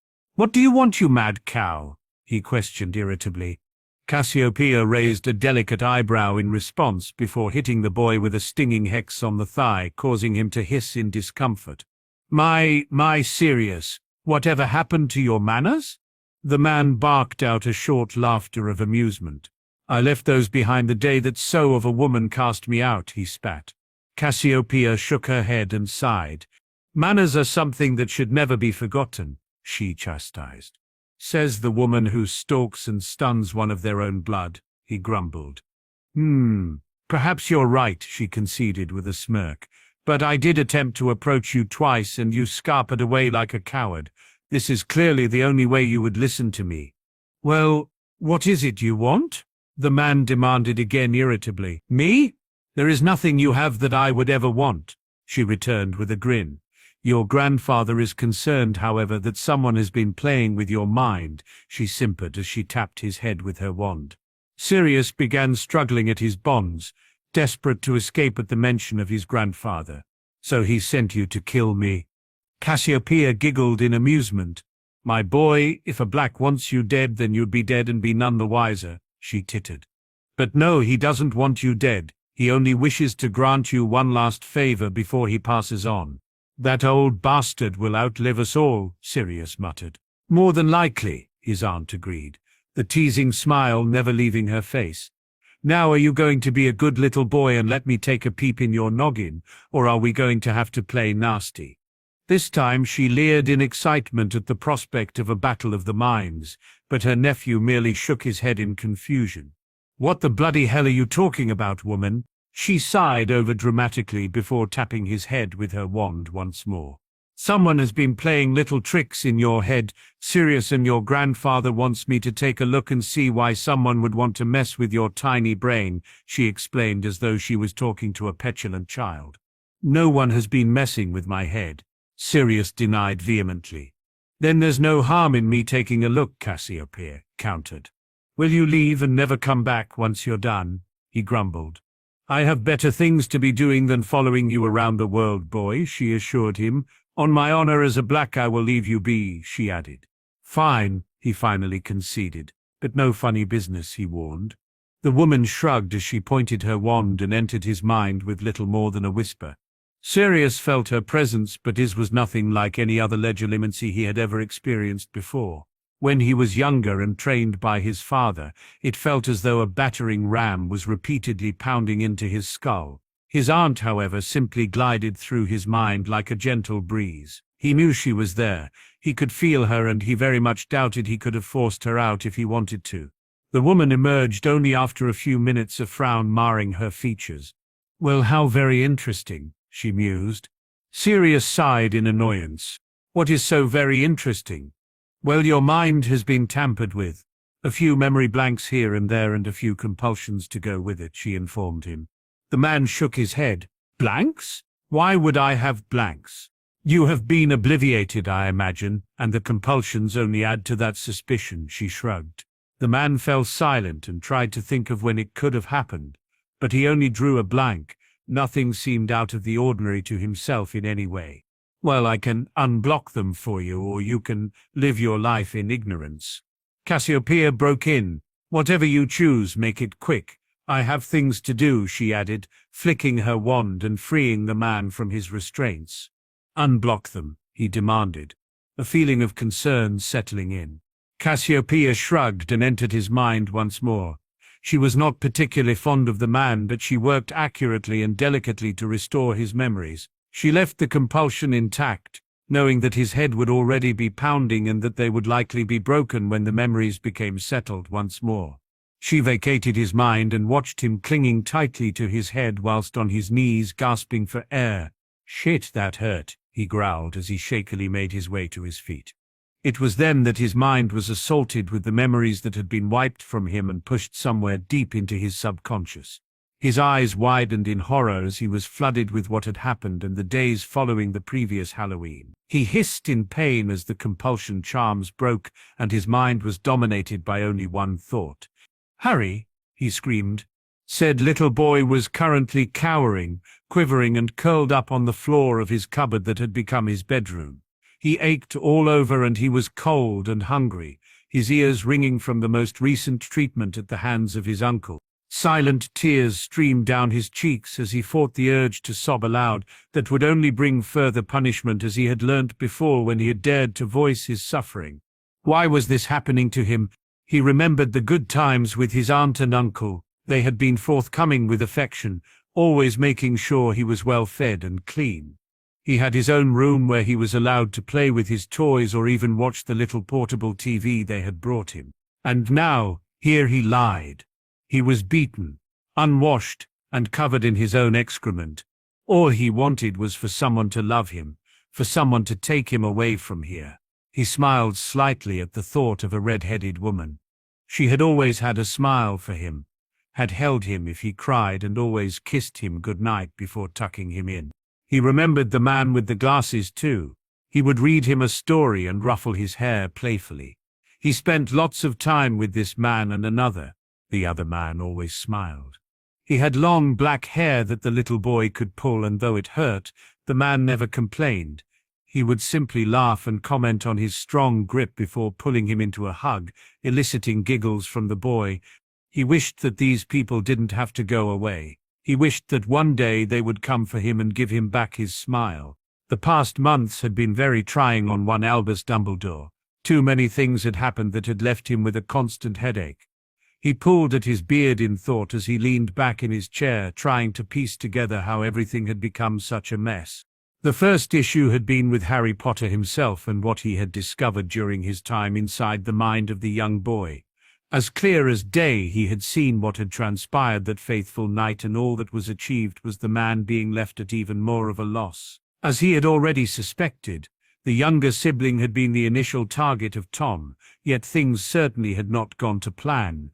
The man had not taken into the account that little Harry would be there, or he would have the audacity to interfere in the ritual, resulting in the unexpected ramifications.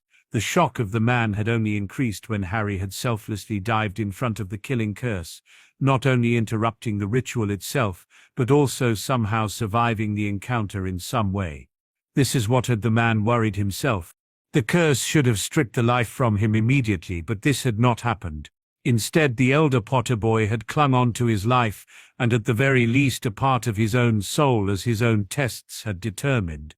It had saddened the older man that he had repressed this particular memory among many others to prevent the boy from mourning a life he was unlikely to ever experience again.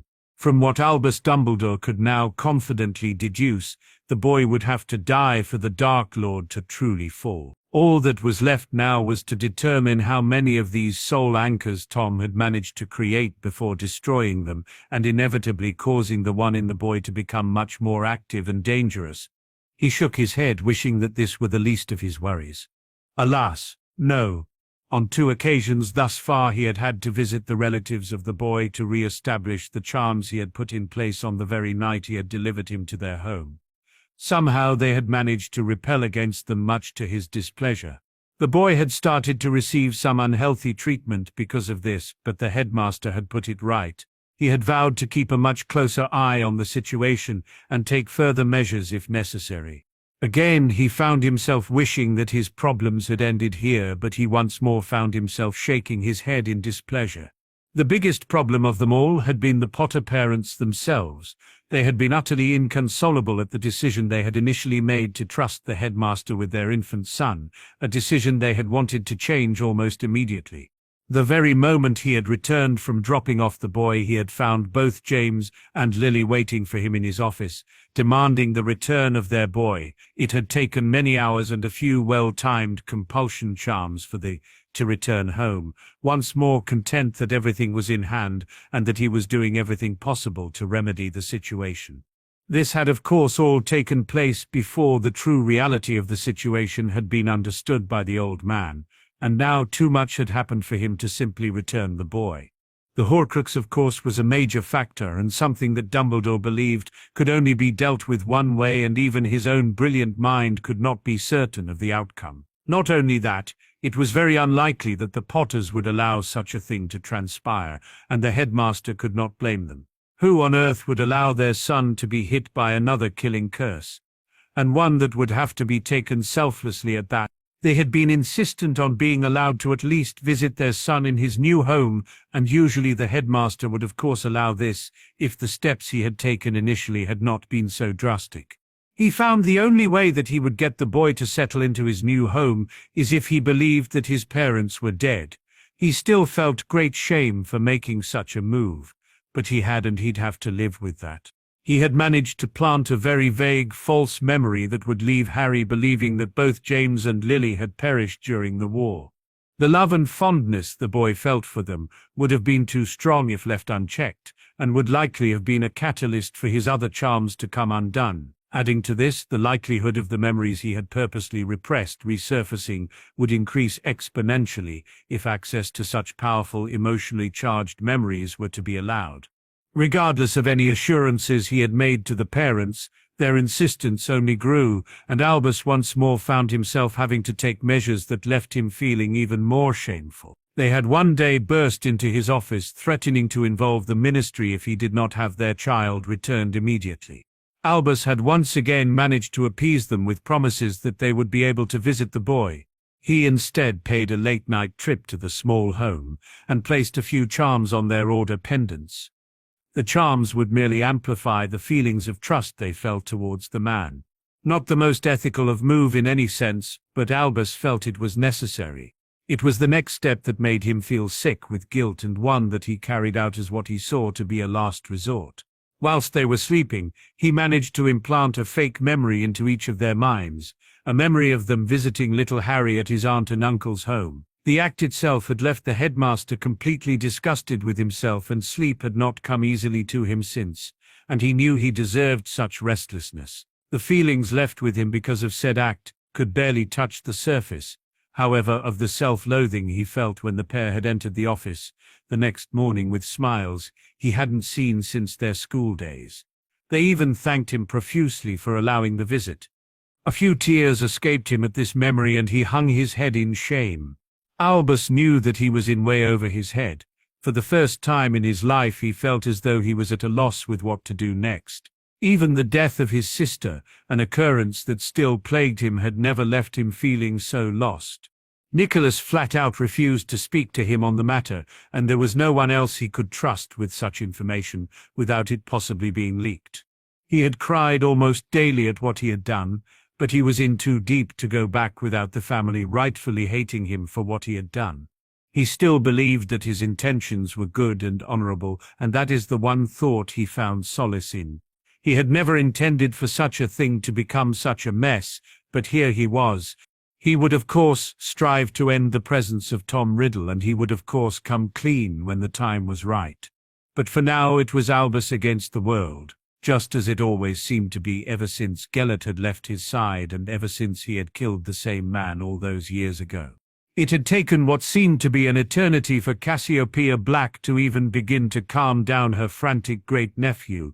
Even then the man rambled about memory charms, the Dark Lord dying, and his godson being taken away from him. She had had to resort to giving him several calming draughts, and only then had she managed to make sense at what it was he had been trying to tell her. She had no love for the Potters to begin with, but now she found herself furious at the naivety. How could anyone allow their child to be taken away under any circumstances? Let alone on the words of a man of Albus Dumbledore's caliber. She knew things about the man that would make any who would believe such things recoil in disgust, and yet she had never voiced her knowledge to any. It was information that she would only use if the man attempted to wrong her in any way. Fortunately for him, he was wary enough of the name Black to not try his luck in that regard. It would end badly for him after all. Her great-nephew, however, was now a different matter. He was frantic, unpredictable, and likely to do something foolish in his current state. "Sirius, you need to calm down and think about this logically," she explained as calmly as she could, though she could understand his rage. "Calm down," the man roared. "That wrinkled old bastard did this, and James and Lily allowed it to happen." Cassiopeia shook her head. She did not want to involve herself in this, but her upbringing took precedence. "Family first," she grumbled. Sirius frowned at her but said nothing. Instead he began pacing back and forth, muttering his plans to himself. "You are certain that you re his sworn godfather?" she questioned the man. He nodded. "I took an oath by blood and magic. If James and Lily could no longer care for him or for some reason did not want to, then he would be mine to raise." "Then you have the legal right to take him, but that would mean going against Dumbledore," she pointed out. Sirius growled in fury at the mention of the man. Cassiopeia sighed. "Do you know where the boy is?" "Dumbledore said something about placing her with Lily's Muggle sister," he informed her. The woman nodded her understanding. "Do you know where she lives?" Sirius shook his head in the negative. "I only know that she is in Surrey."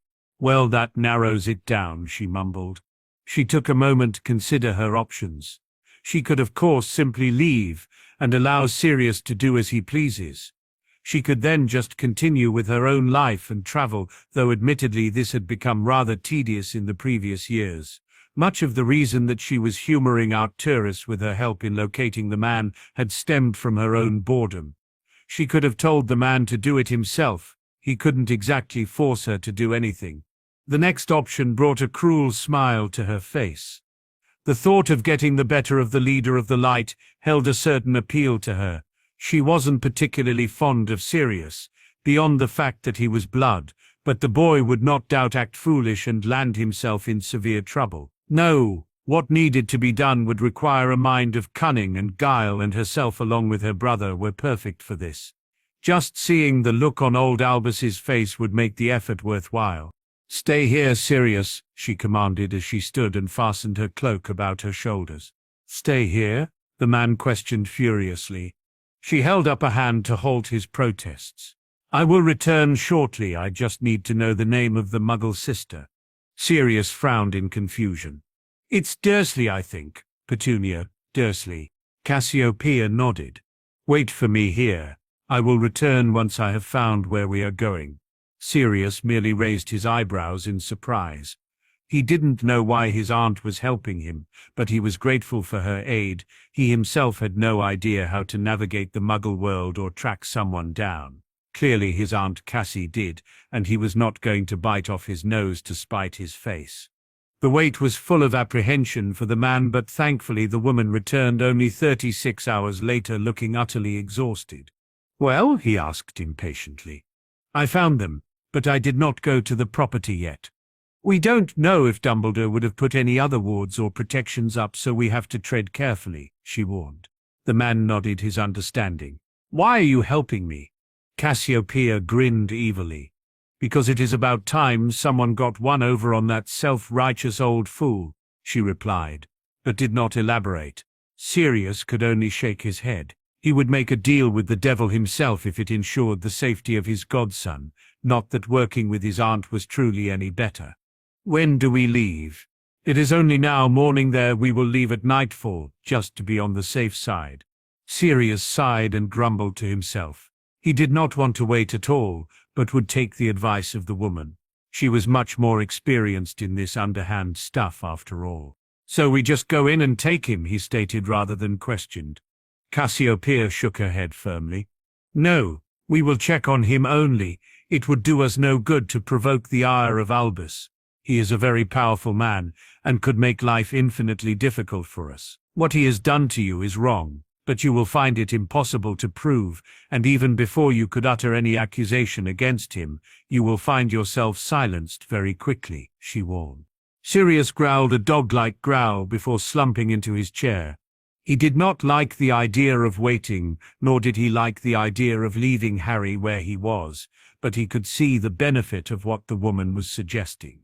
He needed time to plan, to make sure that himself and Harry could live in peace and have no worries about any long-term repercussions.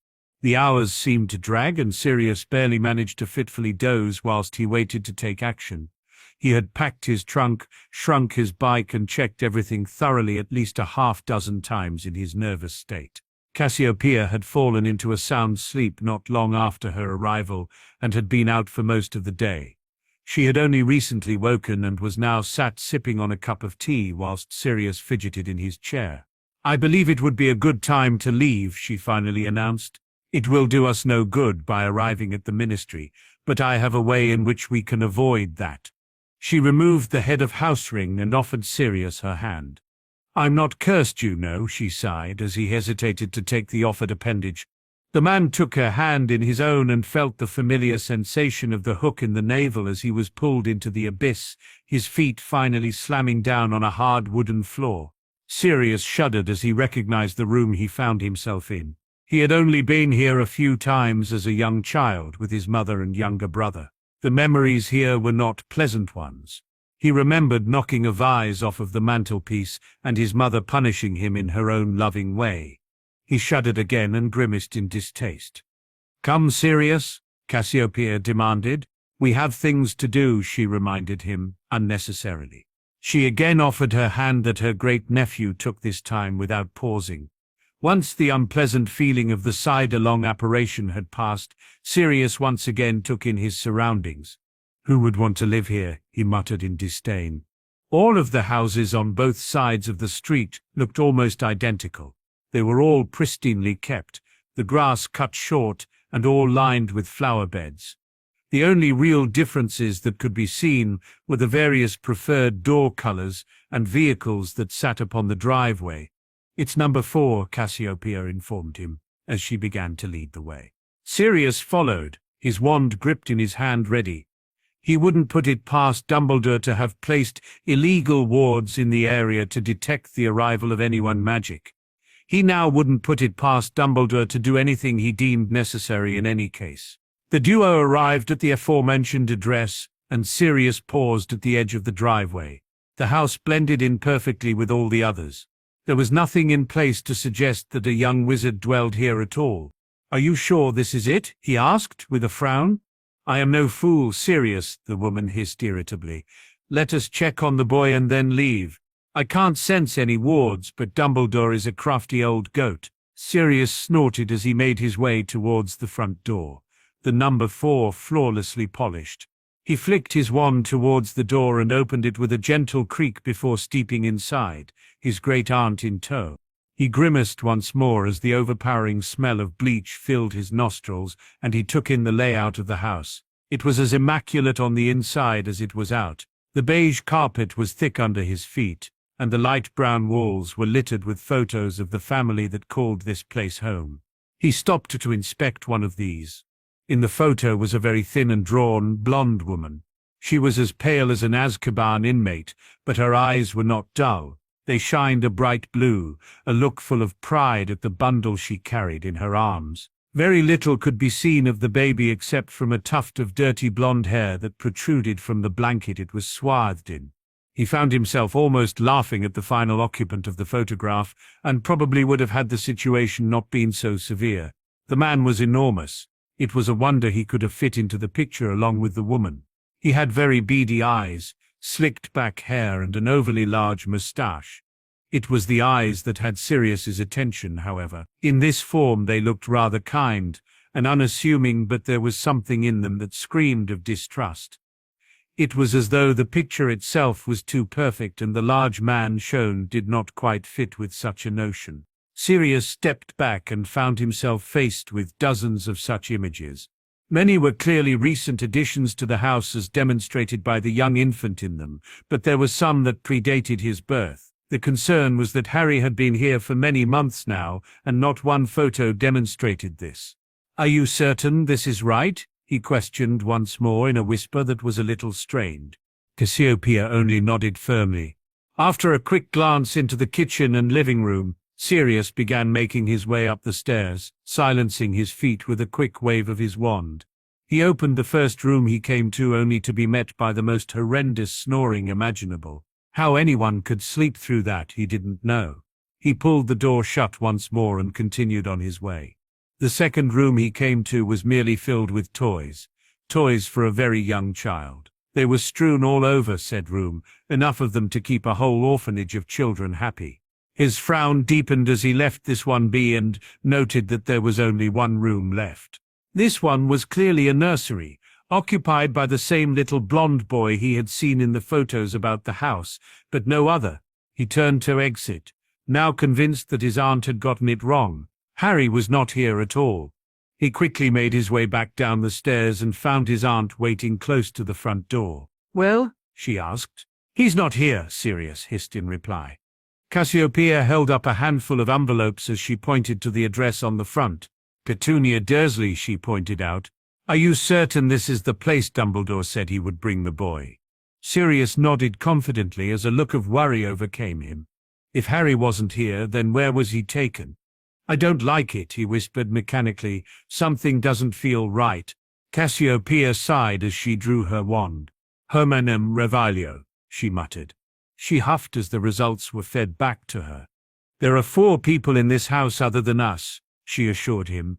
"One of them is down here," she added with a frown. "I checked," Sirius returned, frustration mounting in his tone. "What about in here?" Cassiopeia hissed irritably. She was pointing at a door that could only be a cupboard. It was situated under the stairs, a small door with a tiny vent in the top center.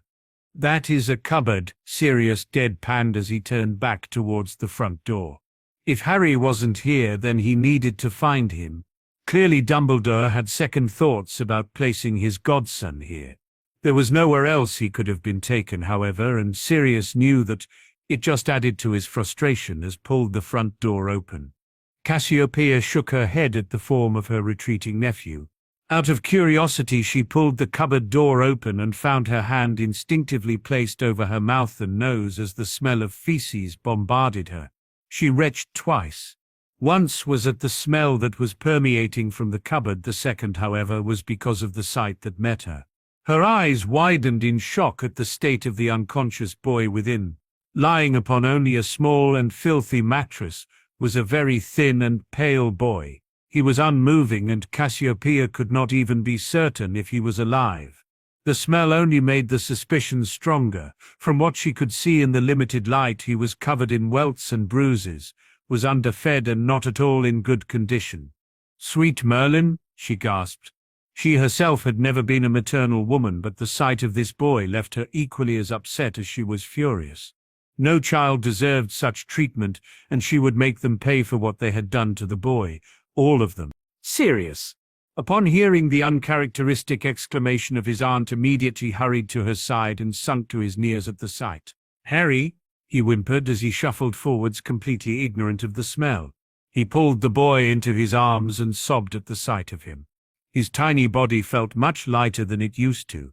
His ribs and other bones prominently stood out of his skin, and he was covered from head to toe in grime.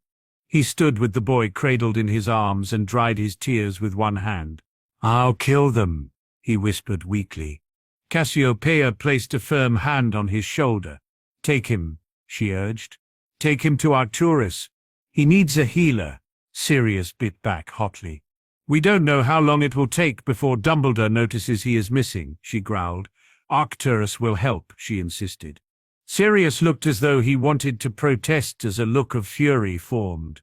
Before he could speak, however, Cassiopeia interrupted the inevitable outburst.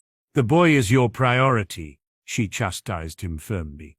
"Tap it and say home," she instructed as she handed him the ring. "I will deal with these monsters." Her expression was grim, but the smirk assured Sirius that she would indeed handle this adequately. He exited the house as quickly as possible and activated the portkey. Harry needed help as soon as possible. After Sirius had left, Cassiopeia steadied herself on the wall and allowed a few tears to fall. This was something that would remain with her for the rest of her days. The sight of the boy had affected more than she would care to admit, and the thought of what had been done to him filled her with a rage that she had not felt in almost 40 years. She growled as she made her way up the stairs. She knew she could not outright murder the Muggles. It would bring too much attention upon the situation, and that needed to be avoided as much as possible until a plan was formulated in regards to the boy. But she would be damned if they would ever get another peaceful night's sleep in their lives again. She smirked in pure bliss as she invaded the minds of the two adults in the house. She tinkered around with the most unpleasant memories she could find and ensured they would be repeatedly played over and over again whenever they slept. She then manipulated the minds so that when these were done, they would have only thoughts of being on the receiving end of some of the worst abuse and torture imaginable. She nodded happily and began humming as she exited the home, pleased that the Muggles were now enjoying one of many fitful nights' rest. Sirius staggered, but managed to somehow keep his balance as he was deposited into an opulent foyer, despite the presence of the boy still clutched firmly in his arms. Without even having to take in the house, he knew this was not a place he had visited. Before he could even gather his bearings, he was caught short by a high-pitched yet authoritative voice. "Whose be you?" it demanded. Sirius spun only to find himself facing a house elf, reasonably young but with a severe expression on its face. "I'm Sirius Black," he introduced himself. "Take me to my grandfather," he requested firmly. "Immediately," he added when the elf seemed as though it would protest. The elf stared at him speculatively for a moment before nodding and leading the way. Sirius mutely followed as the impending meeting with the man made itself known consciously. He had not spoken to Arcturus in around 7 years. Not since he was a schoolboy, and the thought of him still made him tremble through nervousness. The man he remembered had a vicious temper if provoked, or even if he simply disliked you. He couldn't help the shudder that passed through him, but he fought the urge to leave, knowing that in this moment he needed the man. The boy in his arms spurred him on, and he found that he couldn't care less if Arcturus cursed him, so long as he helped Harry in any way he could. The elf paused as it reached a large mahogany door, but did not push it open. It seemed to sense that this was going to be an uncomfortable moment. "Master be in theirs," he spoke quietly before disappearing with a soft pop. Sirius knocked gently on the door, knowing that if the man behind deemed it too loud or disrespectful, it would provoke his ire. "Enter," a cold voice allowed. Sirius swallowed deeply before steadying himself and opening the door. Stepping in, he found himself in what seemed to be an office more than anything else, and sat behind the large desk that matched the door was his grandfather. The man looked surprised to see him, but only briefly. The look of bewilderment gave way to a stoic mask, and Sirius found himself scanned through narrowed eyes. "Sirius," the older man hissed. "What have you done, you idiot boy?" he questioned as he noticed the small child in his arms.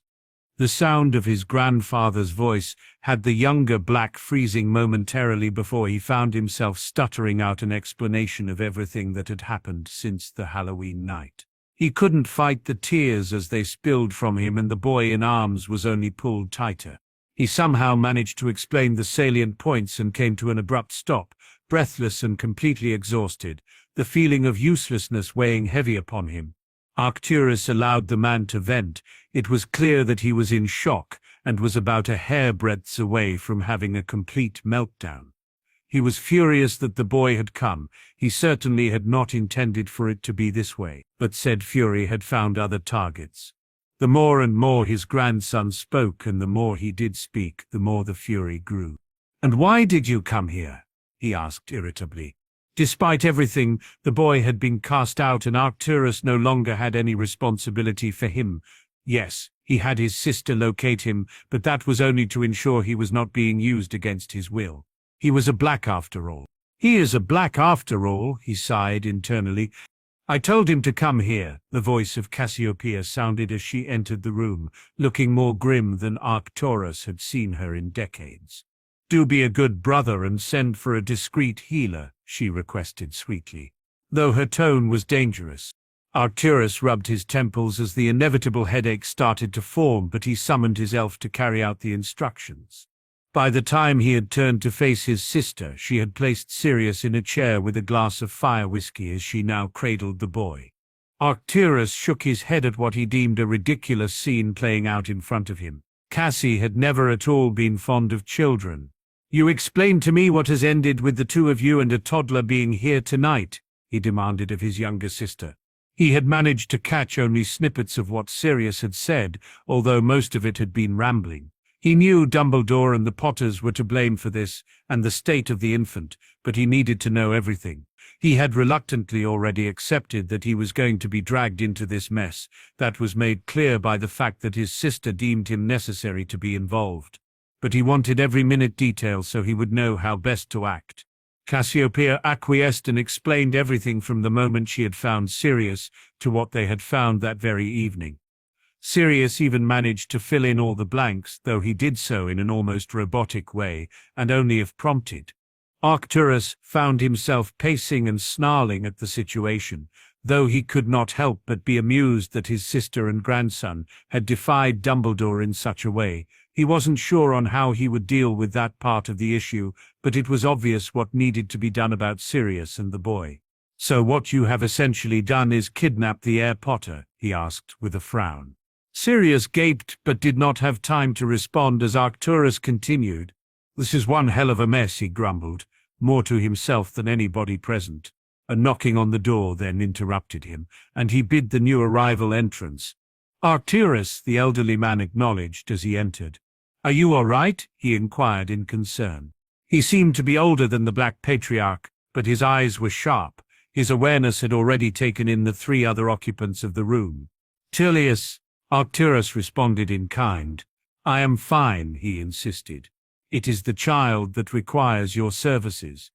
The Hailer looked upon the boy in the arms of Cassiopeia and nodded, a deep frown forming on his aged face. Same as usual, Arcturus stated firmly as the man gestured for the boy to be placed on the floor.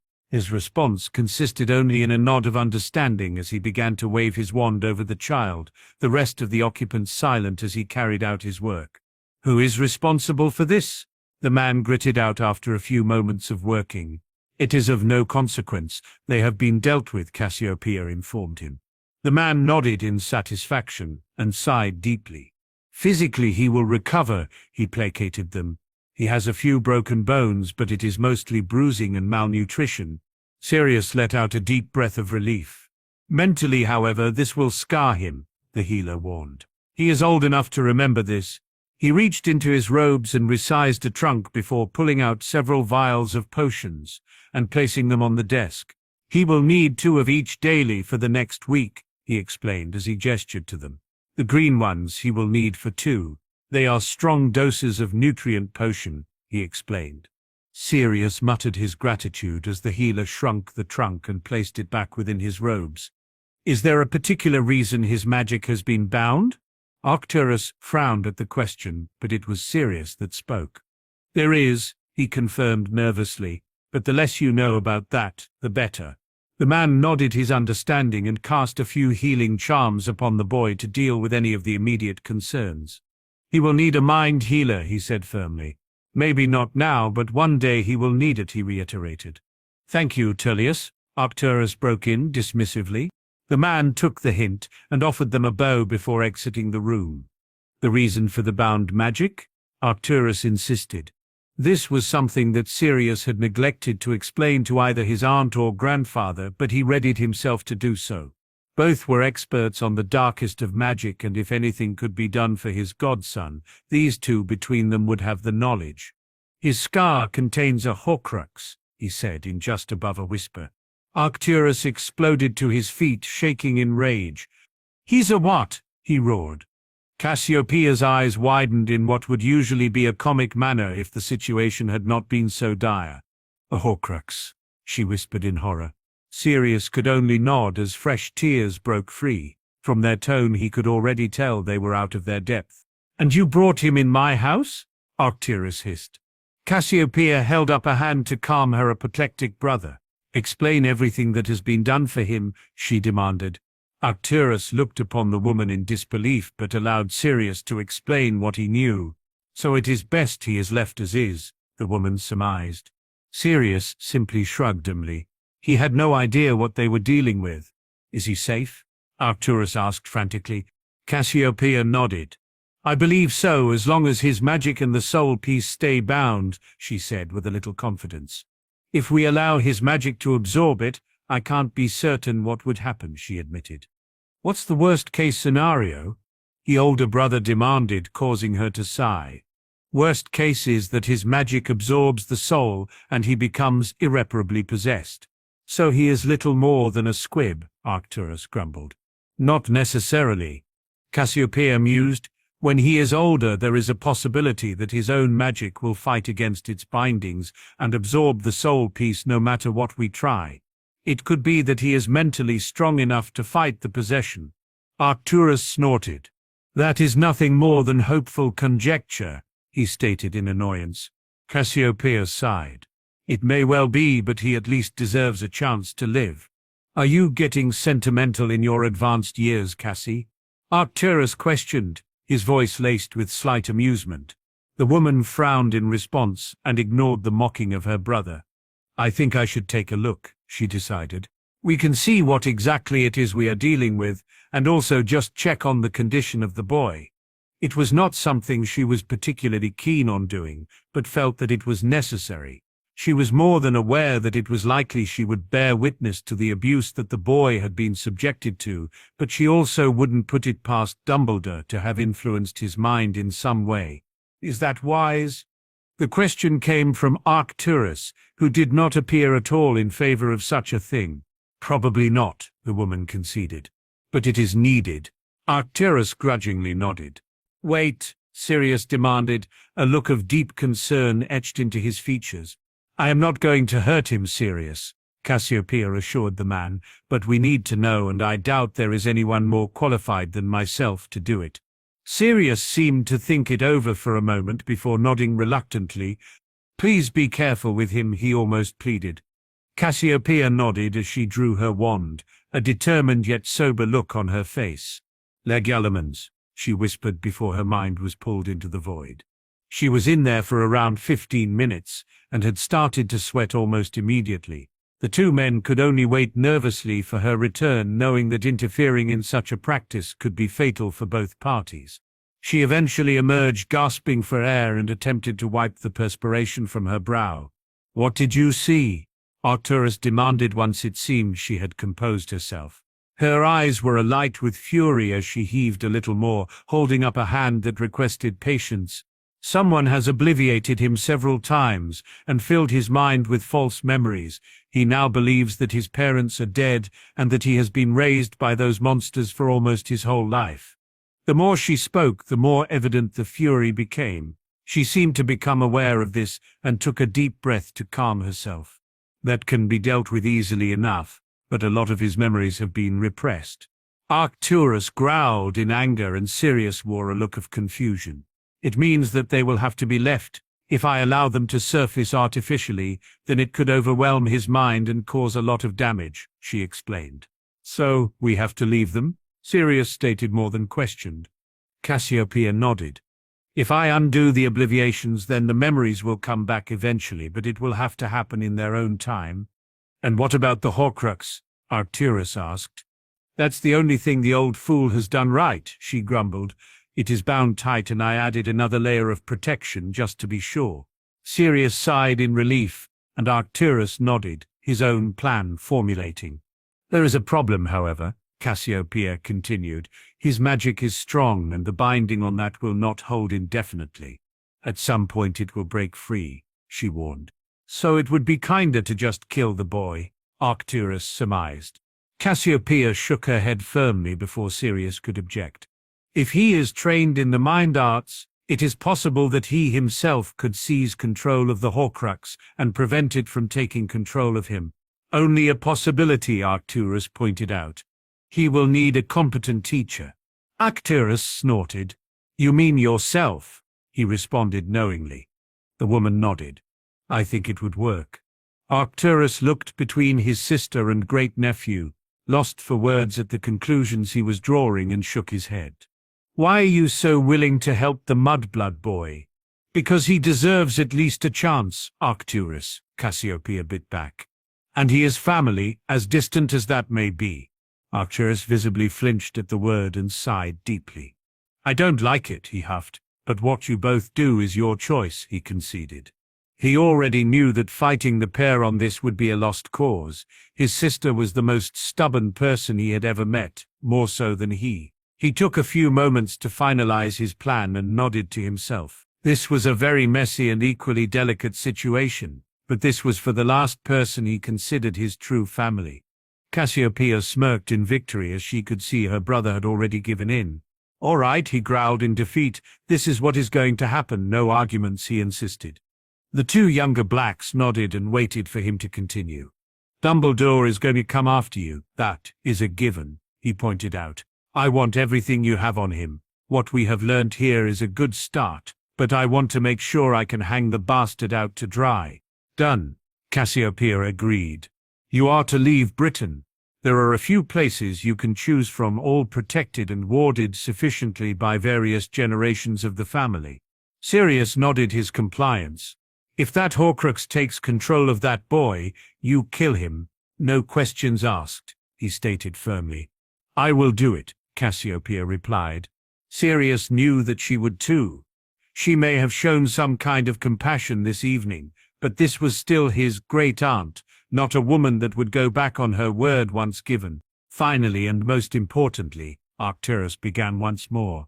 You are certain that you are his sworn godfather? He asked Sirius. Sirius nodded confidently. Blood, magic and oath, he confirmed. Arcturus sneered. Usually I would curse you for such foolishness, but it turns out your stupidity may well be a saving grace for the family. Sirius frowned whilst Cassiopeia wore a look of surprise. What do you mean? Sirius inquired.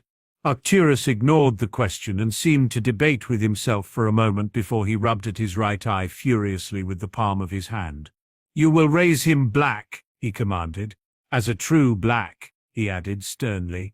If the boy proves his worth, if he can overcome what he has to face, then he will one day be the Lord Black. Sirius was stunned momentarily into silence. Why? He asked dumbly. You have been cast out and are no longer eligible, and the only other option is the spawn of Lucius Malfoy. Arcturus spat.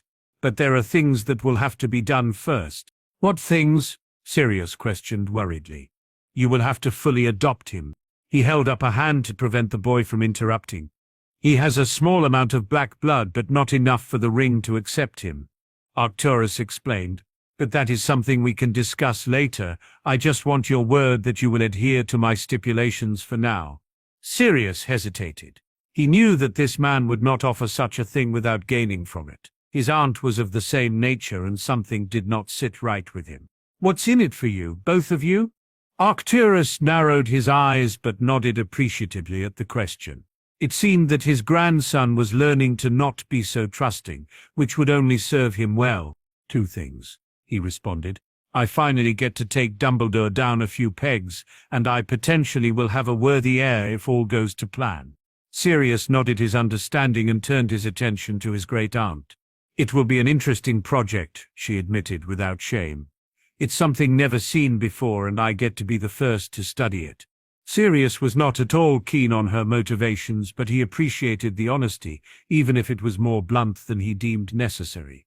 So what happens now?